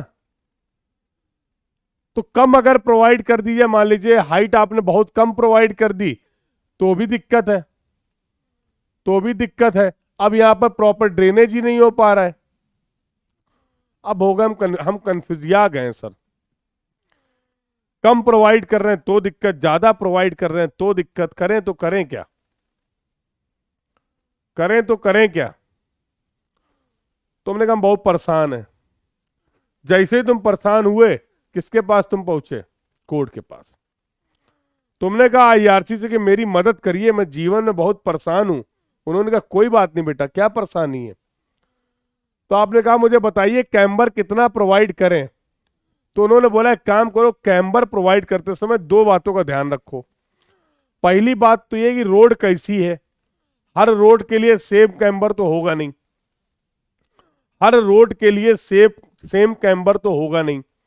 और दूसरी बात उन्होंने बोली कि बेटा एक काम करो, ये भी देख लो कि रेनफॉल कैसी है, जहां पर भी आप कैम्बर प्रोवाइड कर रहे हैं वहां पर रेनफॉल कैसी है। रेनफॉल हैवी है कि रेनफॉल लाइट है? रेनफॉल हैवी है या रेनफॉल लाइट है? और साथ साथ टाइप ऑफ रोड क्या है? तो सीसी रोड बोल दो, या इसी को बोलते हैं थिक बिटुमिनस रोड, या इसी को बोलते हैं थिक बिटुमिनस रोड। फिर हो गई thin bituminous road, water bound macadam और अर्थन रोड। मैकेडम रोड और ये अर्थन रोड, कच्ची सड़क, मिट्टी की सड़क। तो अगर हैवी रेनफॉल एरिया है और सीसी की रोड या थिक बिटुमिनस रोड बना रहे हो, इतना कैम्बर प्रोवाइड कर दो। तो these are the recommended value of the camber as per IRC. These are the recommended value of the camber as per IRC. IRC के हिसाब से आपकी ये रिकमेंडेड वैल्यू ऑफ कैम्बर है। सीसी रोड का मतलब होता है cement concrete road, cement concrete road, cement concrete road, ठीक है। थिक बिटुमिनस रोड, जहां पर बिटुमिनस की थिक लेयर है। दूसरा थिन बिटुमिनस रोड, WBM का फुल फॉर्म होता है वाटर बाउंड मैकेडम, या फिर इसको आप बोल सकते हैं macadam road. Then why we take bituminous, अरे दो अलग अलग रोड है मेरे लाल मकबूल भाई, दो अलग अलग रोड हैं। सीसी रोड के लिए भी रिकमेंडेशन ये है और थिक बिटुमिनस रोड के लिए भी यही रिकमेंडेशन है। क्लियर है? अर्थन रोड, तो अगर हैवी रेनफॉल एरिया है, सीसी रोड बना रहे हो या फिर थिक बिटुमिनस रोड बना रहे हो, तो 2% कैम्बर प्रोवाइड कर दो। अगर लाइट, अब उधर टेबल में नहीं देखना है, अगर लाइट रेनफॉल एरिया है तो 1.7% कैम्बर प्रोवाइड कर लीजिए। अगर थिन बिटुमिनस रोड और हैवी रेनफॉल एरिया है तो 2.5% कैम्बर प्रोवाइड करिए। लाइट रेनफॉल एरिया के लिए 2% कैम्बर प्रोवाइड करिए। अगर मैकेडम रोड की बात करें हैवी रेनफॉल एरिया में तो 3% कैम्बर प्रोवाइड करिए। All the value are given to in front of you. ये वैल्यू याद होनी चाहिए, ये टेबल याद होनी चाहिए। सवाल आता है डायरेक्टली, सवाल आता है वाटर बाउंड मैकेडम, पढ़ेंगे पढ़ेंगे। टाइप्स ऑफ रोड होती है, ठीक है। तो बेसिकली आपके हाईवे कंस्ट्रक्शन का पार्ट होता है, जो कि हमारा सिलेबस का डिस्कशन नहीं होने वाला है, तो अलग से डिस्कस कर लेंगे मैकेडम रोड्स की कैरेक्टरिस्टिक्स क्या होती हैं, ठीक है। टाइप ऑफ पेमेंट है, टाइप ऑफ पेमेंट है, ठीक है। तो these are the recommended value of the camber that you should know. These are the recommended value of the camber that you should know as per the IRC। यहां से directly सवाल आता है, gate में सवाल पूछा गया है, गेट में सवाल पूछा गया है, गेट में सवाल पूछा गया है। सुनोगे सवाल, what is the recommended value of the camber as पर the IRC for the CC road in the heavy rainfall area. Answer बताओ जल्दी से, गेट में सवाल पूछा गया, आंसर बताइए। What is the recommended value of the camber as पर the IRC for the CC road in the heavy rainfall area. अगला सवाल, ESC का सवाल बता रहा हूं। What is the recommended value of the camber for the thin bituminous road in the heavy rainfall area. ये engineering services का सवाल है। What is the recommended value of the camber for the thin bituminous road in the heavy rainfall area? तो table से ऐसे सवाल आते हैं। गेट में कैम्बर से रिलेटेड अब तक 3 सवाल आए। एक बार उन्होंने पूछा कैम्बर इज प्रोवाइडेड फॉर, बता पाओगे? Camber is provided for, why we are providing the camber on the road? Why we are providing the camber on the road? To ensure the proper drainage. Camber is the cross slope provided in between. दूसरा सवाल, camber is the cross slope provided in between edges and the crown of the road. Edges and the crown of the road. पूरे cross sectional element में gate point of view से सबसे important जो topic था that was the camber, जिसके बारे में I think हम लोगों ने सफिशिएंट बातचीत कर ली है। कैसे सवाल अब तक आपके एग्जाम में आए हुए हैं, क्या क्या डिस्कशन और हो सकता था, various shapes of the camber, equation of the parabolic camber, suitability of the camber, recommended value of the camber, all these points we have covered. तो क्या अब हम ये बोल सकते हैं कि चैट बॉक्स को लाल करने का समय आ गया है?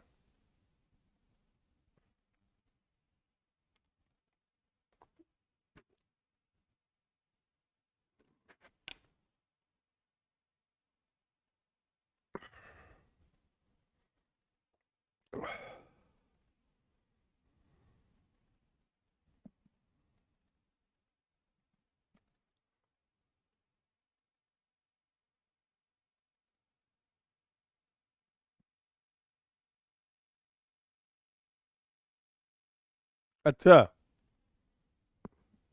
ये आजकल बहुत चल रहा है। नहीं भैया,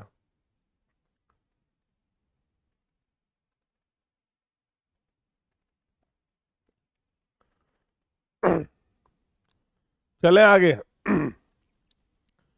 चले आगे।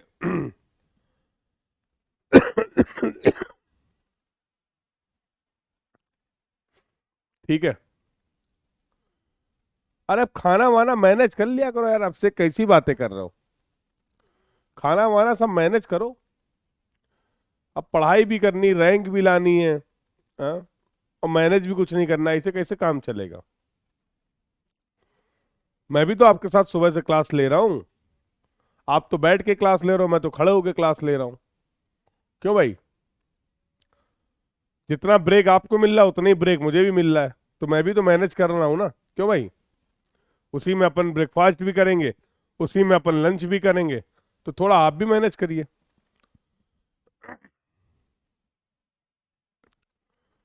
थोड़ा सा तो त्याग करना पड़ेगा जीवन में। हम्म? थोड़ा सा त्याग करना पड़ेगा। चलिए।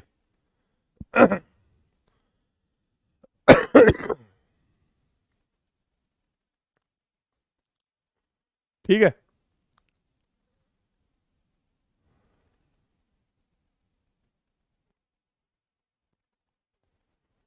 चलिए अगला डिस्कशन करते हैं। आइए भैया, एक रोड को जब आप क्रॉस सेक्शन ले रहे थे तो कुछ और भी तो दिखेगा, कुछ और भी तो दिखेगा। हाँ, आपने देखा होगा कि रोड में एक स्मॉल हाइट की बाउंड्री होती है जहां पर व्हीकल मूव करते हैं, और ये जो पोर्शन आप देख रहे हैं इसको बोलते हैं शोल्डर। अभी बात करेंगे, इसको बोलते हैं शोल्डर। तो शोल्डर और रोड के पेमेंट, इसको बोलते हैं टेक्निकली कैरिज वे, इसके बीच में ये स्मॉल हाइट की बाउंड्री होती है। देखा है? इस स्मॉल हाइट की बाउंड्री को बेटा बोलते हैं कर्व। इस स्मॉल हाइट की बाउंड्री को बेटा हम लोग बोलते हैं कर्व। तो curve is the small height boundary provided between the carriage way and the shoulder. Carriage way and the shoulder क्यों प्रोवाइड करते हैं? देखो, शोल्डर ये वाली जो जगह है, इसमें बेसिकली पेडेस्ट्रियन, पैदल चलने वाले लोग होते हैं। ठीक है। डिवाइडर और कर्व सेम है? नहीं भैया, नहीं सेम नहीं है। बिल्कुल। तो पेडेस्ट्रियन के मूवमेंट को और व्हीकल के मूवमेंट को सेपरेट करने के लिए आप ये स्मॉल हाइट की बाउंड्री प्रोवाइड करते हैं। अब होता क्या है कि कभी कभी ये जो वाला स्पेस होता है इसको हम प्रोवाइड करते हैं एज ए इमरजेंसी पार्किंग। जो शोल्डर रोड के एजेस के बाद जो कैरिज और शोल्डर क्या है सर? अरे बता रहे, रुको तो सुनो तो। कैरिज वे वो जगह है जहां पर एक्चुअल में आपका ट्रैफिक मूव करेगा। तो ये जो काला काला पोर्शन दिख रहा है ना, दिस इज द कैरिज वे, इसको बोलते कैरिज वे। जो मेन आपका कैरिज वे है उसके अगल बगल थोड़ी थोड़ी जगह होती है जिसको बोलते शोल्डर, जिसको बोलते शोल्डर, जिसको आम भाषा में आप बोलते फुटपाथ, जिसको आप आम भाषा में बोलते फुटपाथ।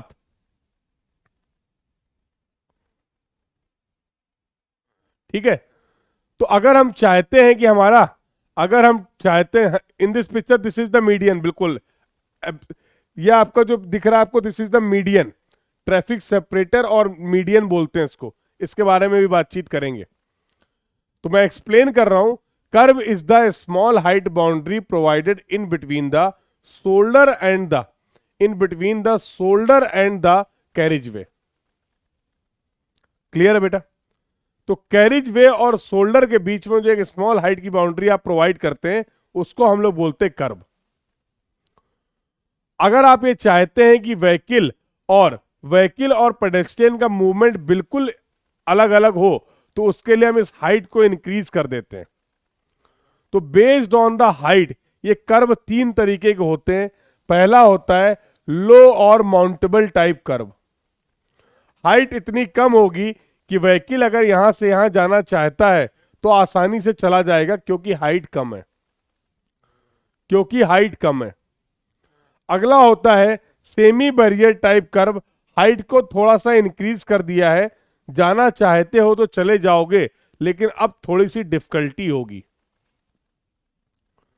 अब थोड़ी सी डिफिकल्टी होगी। और फिर होता आपका बैरियर टाइप कर्व जहां पर आप दोनों ट्रैफिक को टोटली सेपरेट कर दे रहे हैं, किसी भी तरीके का इंटरेक्शन और मूवमेंट अलाउ नहीं है।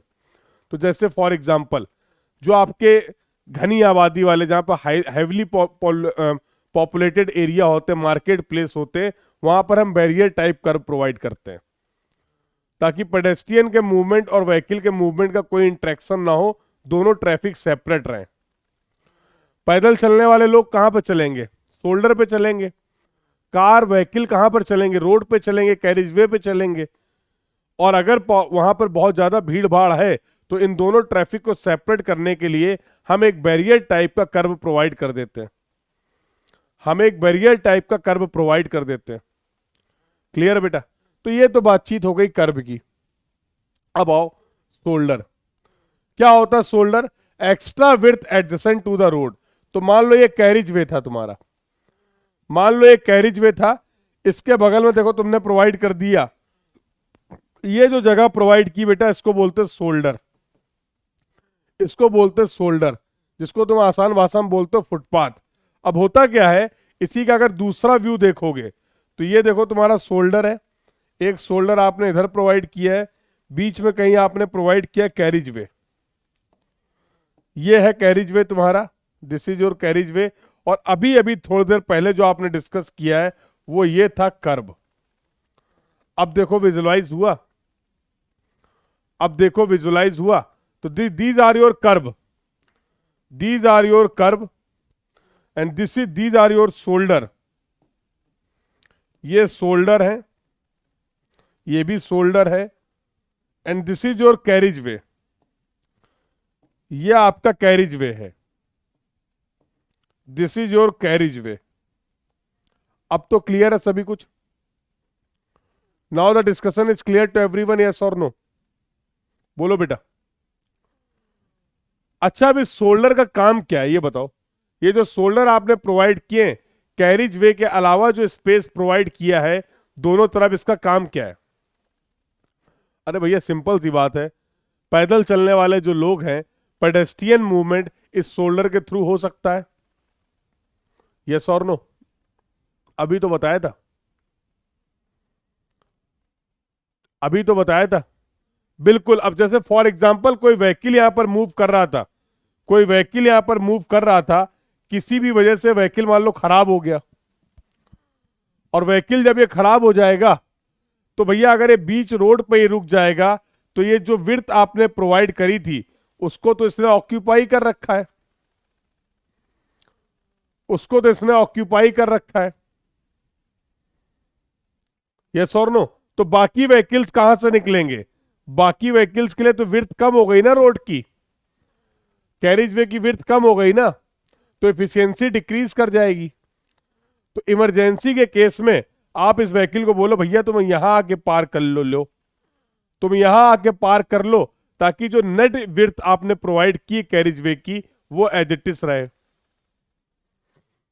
पक्का और कच्चा दत्ता, पक्का और कच्चा। तो इन the case of emergency, in the case of emergency यह आपको पार्किंग की जगह भी प्रोवाइड कर देगा। और कोई फायदा है? ये भैया कैरिज वे था, जब इसमें व्हील आएगा तो लेटरल भी तो पेमेंट मूव करेगी, बिल्कुल, ये पेमेंट लेटरल डायरेक्शन में भी तो मूव करेगी। तो मैं नहीं लगता है कि शोल्डर अगर आपने प्रोवाइड किए तो कैरिज वे की एजेस सलामत रहेंगी। It will provide the lateral stability, it will provide the lateral stability to your pavement. अगर आपने शोल्डर प्रोवाइड किए हैं तो इन पेवमेंट की को लेटरल स्टेबिलिटी, इन पेमेंट के लिए लेटरल स्टेबिलिटी मिलने वाली है। यस और नो?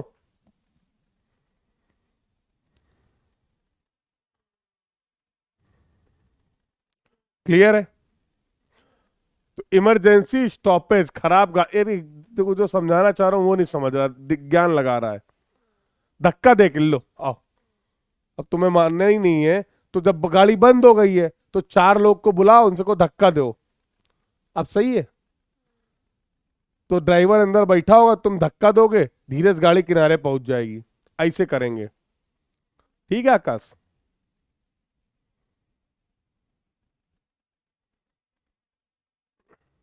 सर लेकिन कर्व में पार्किंग कैसे करेंगे? वो तो हाइट में होता है। तो सारे कर्व बैरियर टाइप ही होते हैं क्या? सारे कर्व बैरियर टाइप ही होते हैं क्या सरकार साहब? अलग अलग टाइप के कर्व बताए हैं ना, अलग अलग। अगर माउंटेबल कर्व है तो कर लेना, नहीं तो फिर नहीं कर पाओगे, और क्या करें? तो मल्टी फंक्शंस हैं, मल्टी फंक्शन, हर फंक्शन की डिस्कशन कर रहे हैं हम लोग। हाँ? थोड़ा इसको यूज करो, थोड़ा थोड़ा यूज करते रहो। कहते हैं जिन चीजों को बहुत समय तक यूज ना करो वो विलुप्त हो जाती हैं। ऐसा बचपन में कहीं पढ़ा था हम लोगों ने, डार्विन का शायद प्रिंसिपल भी यही था।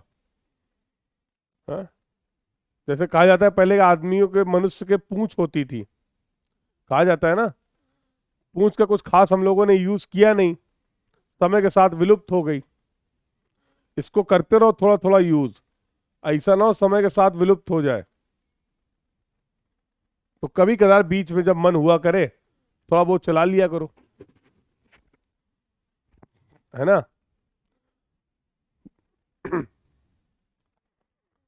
तो these are the various, these are the these are the various functions of the shoulder।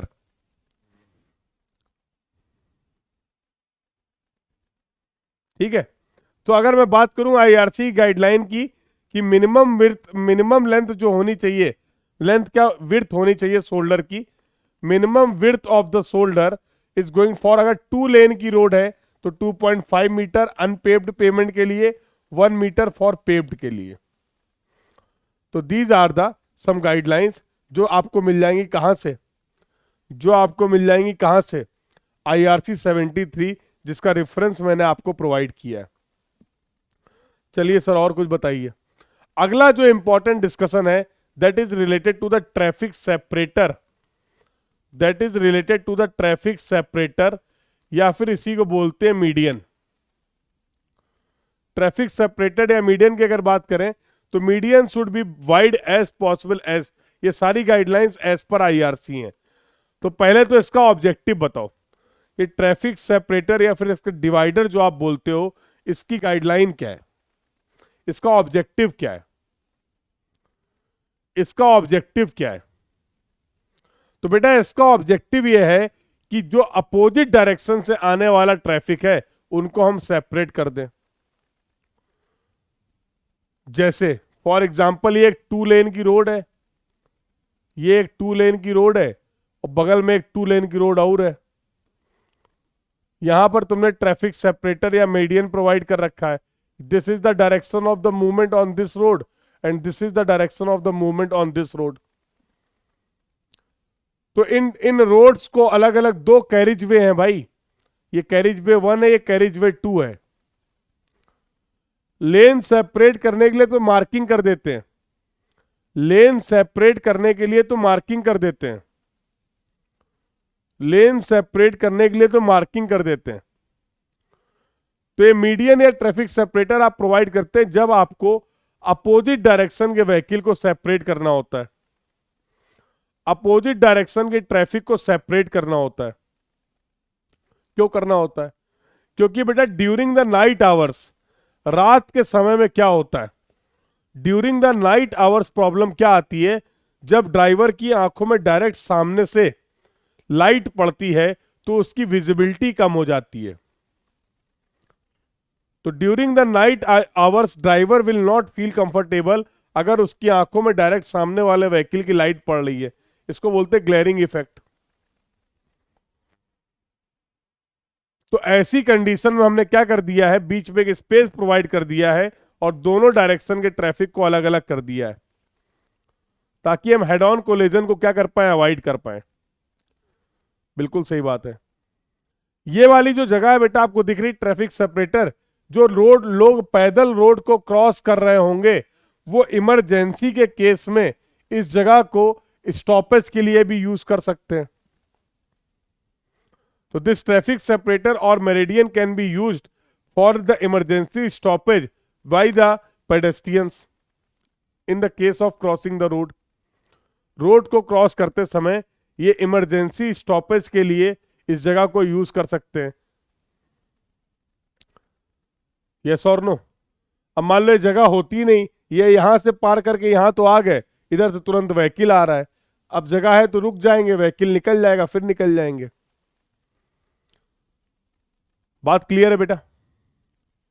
तो ये तो कुछ उसके पर्पस थे, पर्पस से ज्यादा इंपॉर्टेंट है इसकी गाइडलाइन। तो डायरेक्टली ये आईआरसी कोड से ही लिखा हुआ है। क्या बोला? Median should be as wide as possible, जितना वाइड हो उतना अच्छा हो, जितनी इसकी ज्यादा विड्थ हो, जितनी ज्यादा विड्थ हो उतना अच्छा है। But their width is option. भैया फ्री की जमीन थोड़ा मिल रही है, बिल्कुल कर सकते हैं, बिल्कुल कर सकते हैं। तो ऐसा थोड़ा कि पूरी पूरी जमीन में आपने केवल ट्रैफिक सेपरेटर ही बना दिया, तो रिस्ट्रिक्ट करना पड़ेगा। तो आपने रिस्ट्रिक्ट किया इकोनॉमिकल कंसिडरेशन की वजह से। अब ये लाइन बहुत ध्यान से पढ़ना, ये पूछा गया आपके गेट के एग्जाम में, गाइडलाइन पूछी गई है। Minimum desirable width of the median on the rural highway is 5 metre. हमारी चाहत ये है कि कम से कम हम 5 मीटर का विड्थ प्रोवाइड कर पाए in the case of rural highway. But this could be reduce to 3 metre where land is restricted. लेकिन अगर कहीं पे कोई जमीन अमीन की दिक्कत है, अवेलेबिलिटी में प्रॉब्लम आ रही है, तो आप अपनी चाहतों को कम करिए और 3 मीटर कम से कम प्रोवाइड कर दीजिए तो भी काम चलेगा। 3 मीटर की विड्थ प्रोवाइड कर दीजिए ट्रैफिक सेपरेटर और मेरिडियन की तो भी काम चलेगा। और अगर लॉन्ग ब्रिजेस की बात करें तो लॉन्ग ब्रिजेस के केस में आप इसकी विड्थ को और रिड्यूस कर सकते हैं 1.5 मीटर तक।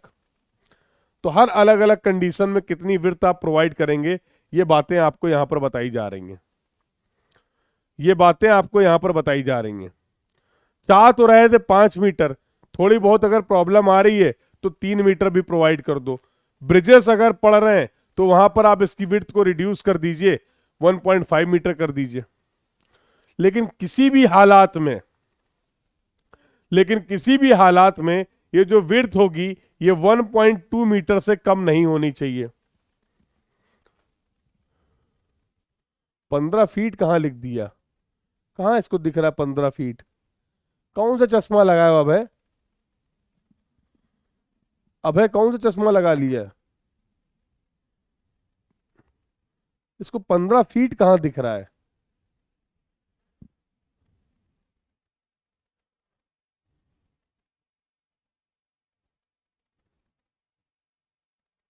अभय मेरे लाल,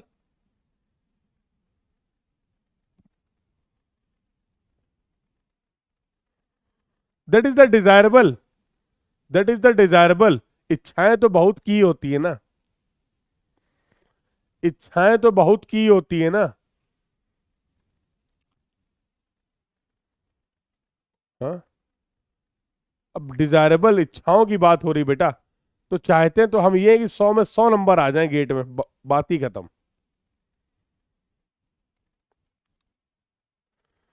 चाहते तो हम ये भी हैं कि हमारे गेट में 100 में 100 नंबर आ जाएं। फिर जब हम पढ़ना शुरू करते हैं तो हमको लगता है यार रैंक लाने के लिए 90 आ जाए तो भी काम चल जाएगा। फिर जब थोड़े दिन और तैयारी करते हैं फिर लगता है अच्छा एक काम करो, 50-60 नंबर ले आए तो एमटेक में एडमिशन ही मिल जाएगा। हम्म? फिर एक टाइम ऐसा भी आता है जब लगता है बाकी सब छोड़ो, बस क्वालिफाई कर जाए वही बहुत है, 25 ही 30 नंबर आ जाए। हैं? तो इच्छाएं हैं, इच्छाओं का अंत थोड़ा है। तो डिजायरेबल विड्थ है, हम 5 मीटर प्रोवाइड करना चाहते हैं। हैं?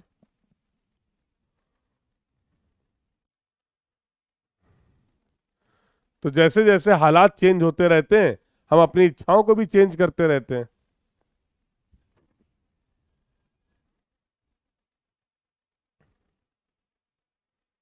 क्लियर है? हाँ बिल्कुल कर सकते हैं बेटा। दो कैरिज वे सेम लेवल पे बनाया जाए ऐसा कंपलसरी नहीं है।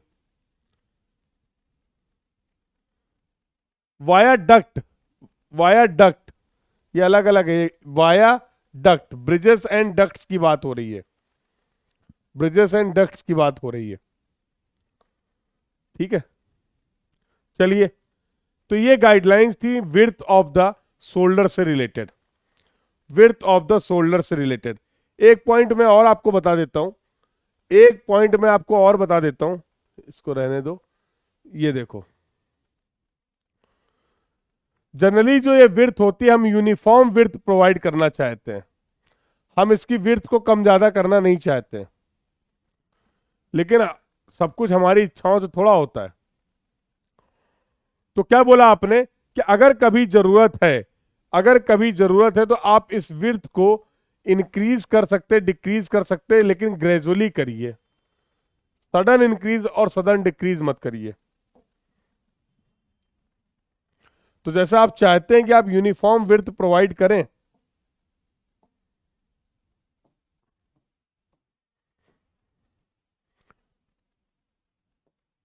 लेकिन अगर लगता है कि आपको इस विड्थ को डिक्रीज करना है, अगर आपको लगता है इस विड्थ को डिक्रीज करना है तो इस, अरे यार क्या हो रहा है?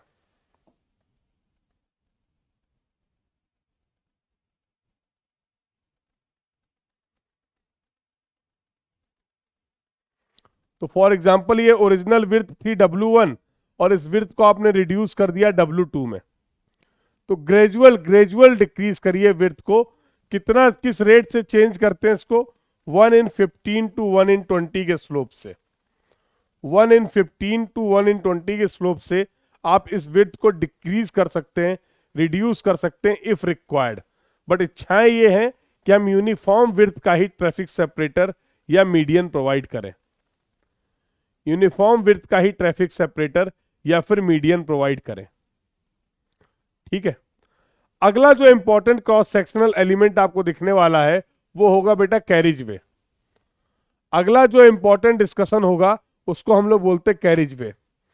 कैरिज वे वो जगह है जहां पर एक्चुअल में व्हीकल का मूवमेंट होगा। ये वो स्पेस है रोड का, ये वो पार्ट है जो आप व्हीकल के मूवमेंट के लिए प्रोवाइड कर रहे हैं। ठीक है।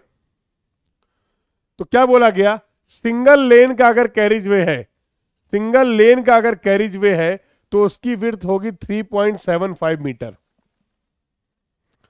टू लेन की रोड है और अगर वहां पर कर्व आप प्रोवाइड नहीं कर रहे हैं, तो for example this is the two lane road without curve, two lane road without curve, the width is going to be 7 metre for the carriage way. Two lane की रोड है, अगर curve आप provide कर रहे हैं तो width is going to be 7.5 metre, the width is going to be 7.5 metre. अगर कहीं पर इंटरमीडिएट लेन प्रोवाइड कर रहे हैं तो उसकी विड्थ होगी 5.5 मीटर। तो for the intermediate lane the width is going to be 5.5 metre.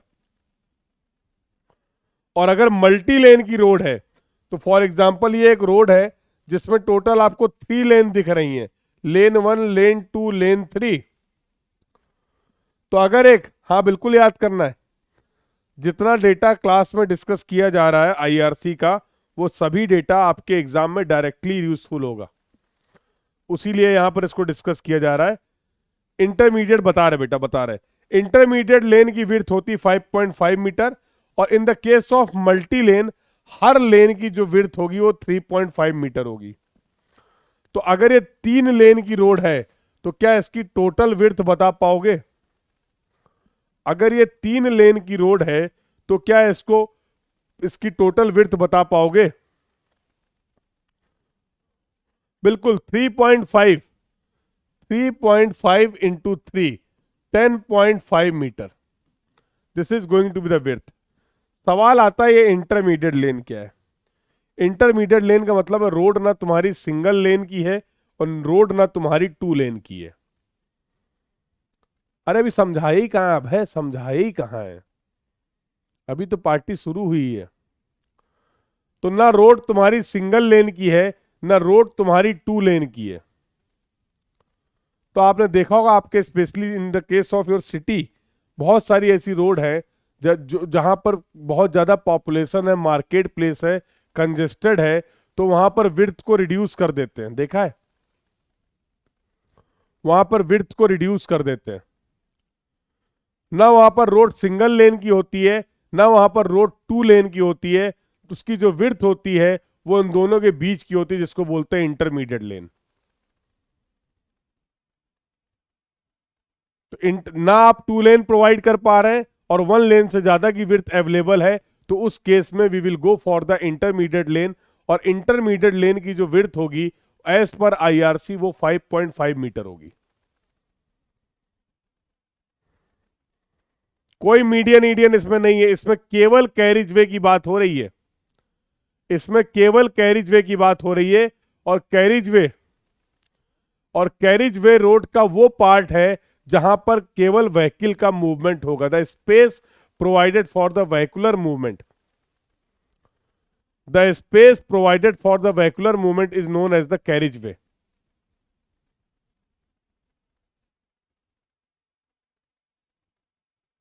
बिल्कुल बेटा, बताया तो, अभी तो बताया ना, ना सिंगल लेन है रोड, ना 2 लेन है, बीच का रास्ता, इसीलिए इसको बोलना है इंटरमीडिएट। किसी लेन में कुछ नहीं ऐड किया है, ये व्हीकल के लिए जगह प्रोवाइड की गई भाई। अरे कैरिज वे, रोड फॉर्मेशन की बात नहीं कर रहा हूं, अभी बताऊंगा फॉर्मेशन क्या होता है।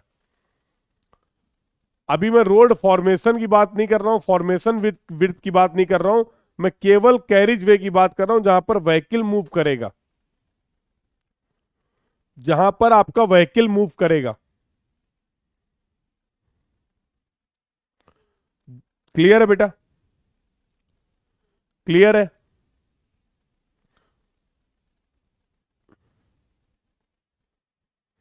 बोलो भाई, यहां तक की सभी बातें सभी को क्लियर है? If yes please confirm in the chat box, if yes please confirm in the chat box.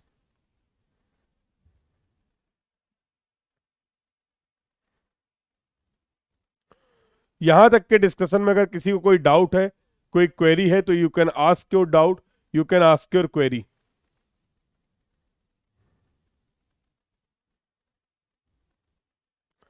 अभी अभी एक एक करके सारे एलिमेंट मुझे बता लेने दो, फिर सब एलिमेंट एक साथ भी दिखाऊंगा। आओ आगे बात करते हैं। ये देखो बता दिया, this is the formation width, this is the formation width, this is the formation width. तो ये आपका हो गया कैरिज वे, ये आपका हो गया कैरिज वे।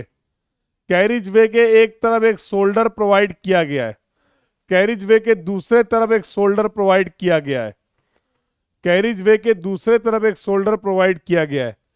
तो टोटल विड्थ क्या हो गई? टोटल विड्थ क्या हो गई? This is going to be the formation width, width of the carriage way plus 2 times of the width of the shoulder. अब समझ में आया? तो जो आप बोल रहे थे बेटा उसको बोलते हैं फॉर्मेशन विड्थ, जो टर्म आप यूज कर रहे थे उसको हम लोग बोलते हैं formation width. I hope now the discussion is clear to everyone, I hope now the discussion is clear to everyone. Sir इतने ही क्रॉस सेक्शनल एलिमेंट होते हैं क्या? सर ये रोड पे टोटल इतने ही क्रॉस सेक्शनल एलिमेंट होते हैं क्या? नहीं, ऐसा मैंने तो नहीं कहा, बहुत सारे क्रॉस सेक्शनल एलिमेंट होते हैं।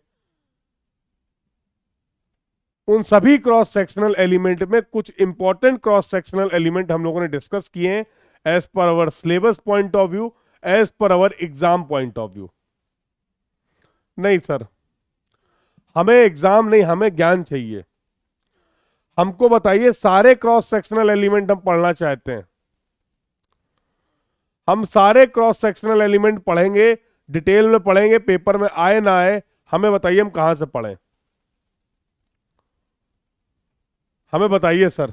लीजिए सर, बता तो दिया था, बता तो दिया था। देखो बेटा, देखो जरा, देखो जो पढ़ा कुछ मिल रहा है यहां पे कि नहीं? Cross sectional element, there are different types of the line that we have not discuss, there are different types of the line that we have not discuss. ये देखो, तो हर टेरेन कंडीशंस के बेसिस पे, हर टेरेन कंडीशंस के basis पे total width क्या होगी? देखो जरा ऐसा समझो, लाइन भी होती है।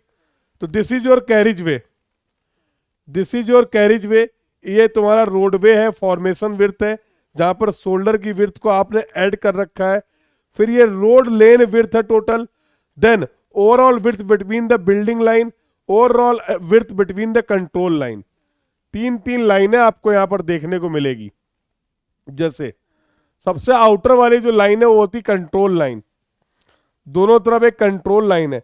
जितने में तुम्हारी गाड़ी चलती है उतनी ही को रोड नहीं बोलते हैं, बहुत कुछ होता है इसमें देखो।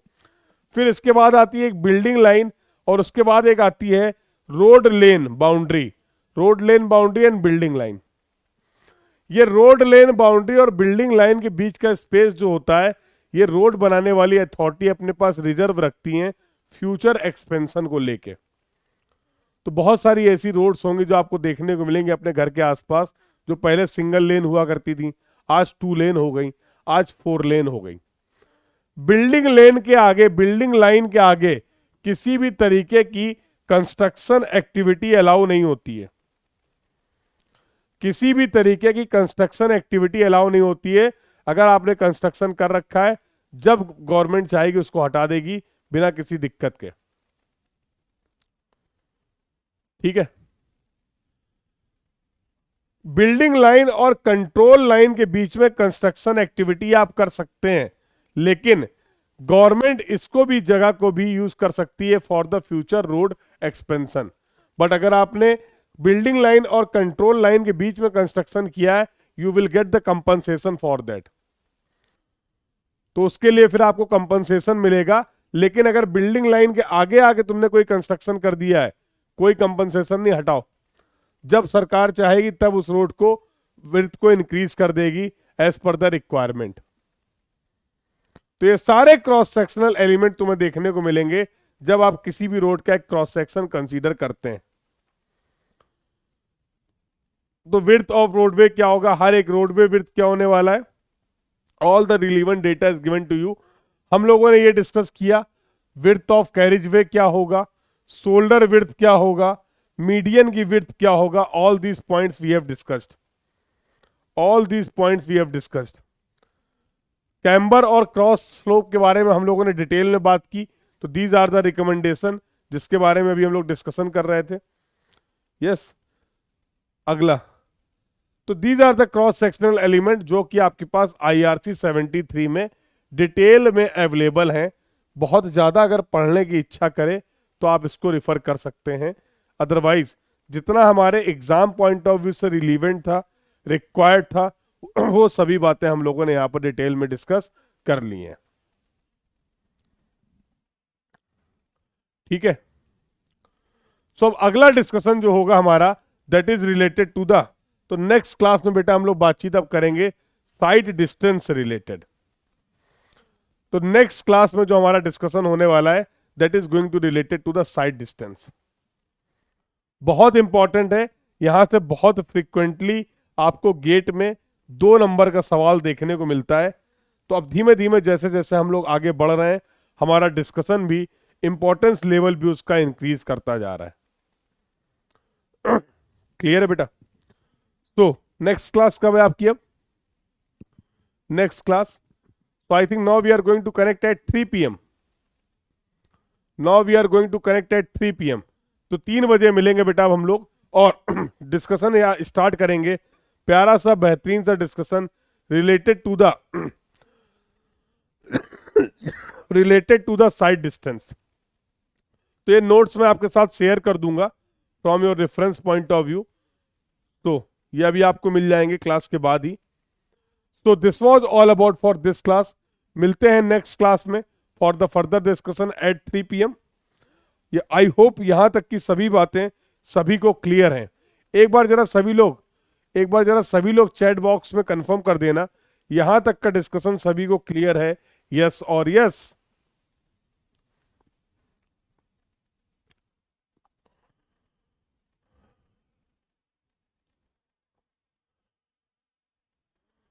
सो बहुत ही बेहतरीन तरीके से, बहुत ही बढ़िया तरीके से अब साइड डिस्टेंस की बातचीत स्टार्ट करेंगे। Do join the class on the time. नहीं बेटा, नहीं है, नहीं है। In knowledge just for your information point of view, ये मैंने आपके साथ इंफॉर्मेशन शेयर की, पता तो होना चाहिए ना। ठीक है, अभी हम एग्जाम पॉइंट ऑफ व्यू से नहीं पढ़ रहे हैं, लेकिन इसका ये मतलब थोड़ा कि हमें पता नहीं होगा।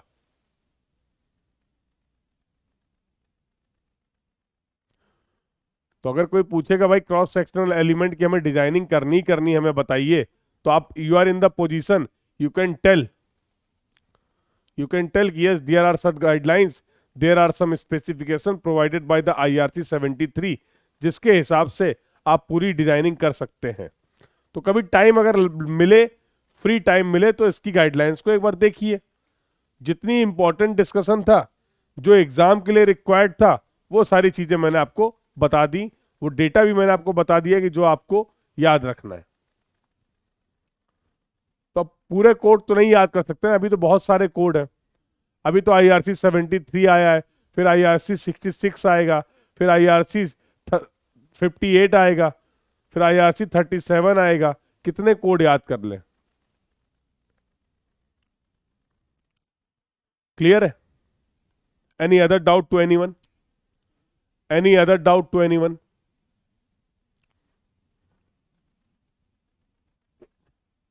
हाँ बेटा, जनरल आइडिया के लिए ही था, जनरल आइडिया के लिए ही था। तो जाओ फिर लंच वंच कर लो बढ़िया से, ठीक है, और क्लास को टाइम पे ज्वाइन करना, क्योंकि अगली क्लास का जो इंपॉर्टेंट जो डिस्कशन होगा दैट इज वेरी इंपॉर्टेंट। अगर हम बात करें इंपॉर्टेंस लेवल की, तो अभी तक का सबसे इंपॉर्टेंट टॉपिक आएगा अब, that is going to be the side distances. ठीक है, तो ऑल्दो एग्जाम की रिक्वायरमेंट से बहुत ज्यादा पढ़ रहे हैं हम लोग इन टॉपिक्स को भी, बट इससे ज्यादा इंपॉर्टेंट टॉपिक है साइड डिस्टेंस, और साइड डिस्टेंस से ज्यादा इंपॉर्टेंट टॉपिक है हॉरिजॉन्टल अलाइनमेंट। बिल्कुल, अभी आज की क्लासेस हो जाने दो, फिर DPP कर लेना।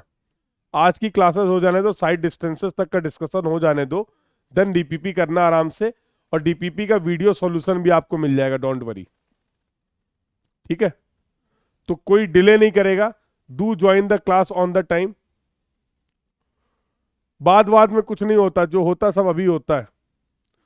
बाद में कुछ नहीं होता है, तो अभी टाइम मैनेज करके इसको कंप्लीट कर लीजिए, बात की बातें फिर बाद में ही होती रहती हैं। भाई अंकित पूछ रहे हैं डीपीपी कहाँ शो होती है, तो आप में से जिन बच्चों ने देख लिया हो तो अंकित को थोड़ा सा गाइड कर दीजिए डीपीपी के बारे में, ठीक है। तो अगर आप मैनेज करना चाहेंगे तो you have sufficient time, you have sufficient time. GW soldier क्या है सर? गेट वाला सोल्जर आप सभी लोग हो, ठीक है। You all are the GW soldiers. तो this was all about for this class. मिलते हैं बेटा नेक्स्ट क्लास में for the further discussion. Thank you everyone, keep learning बेटा, थैंक यू।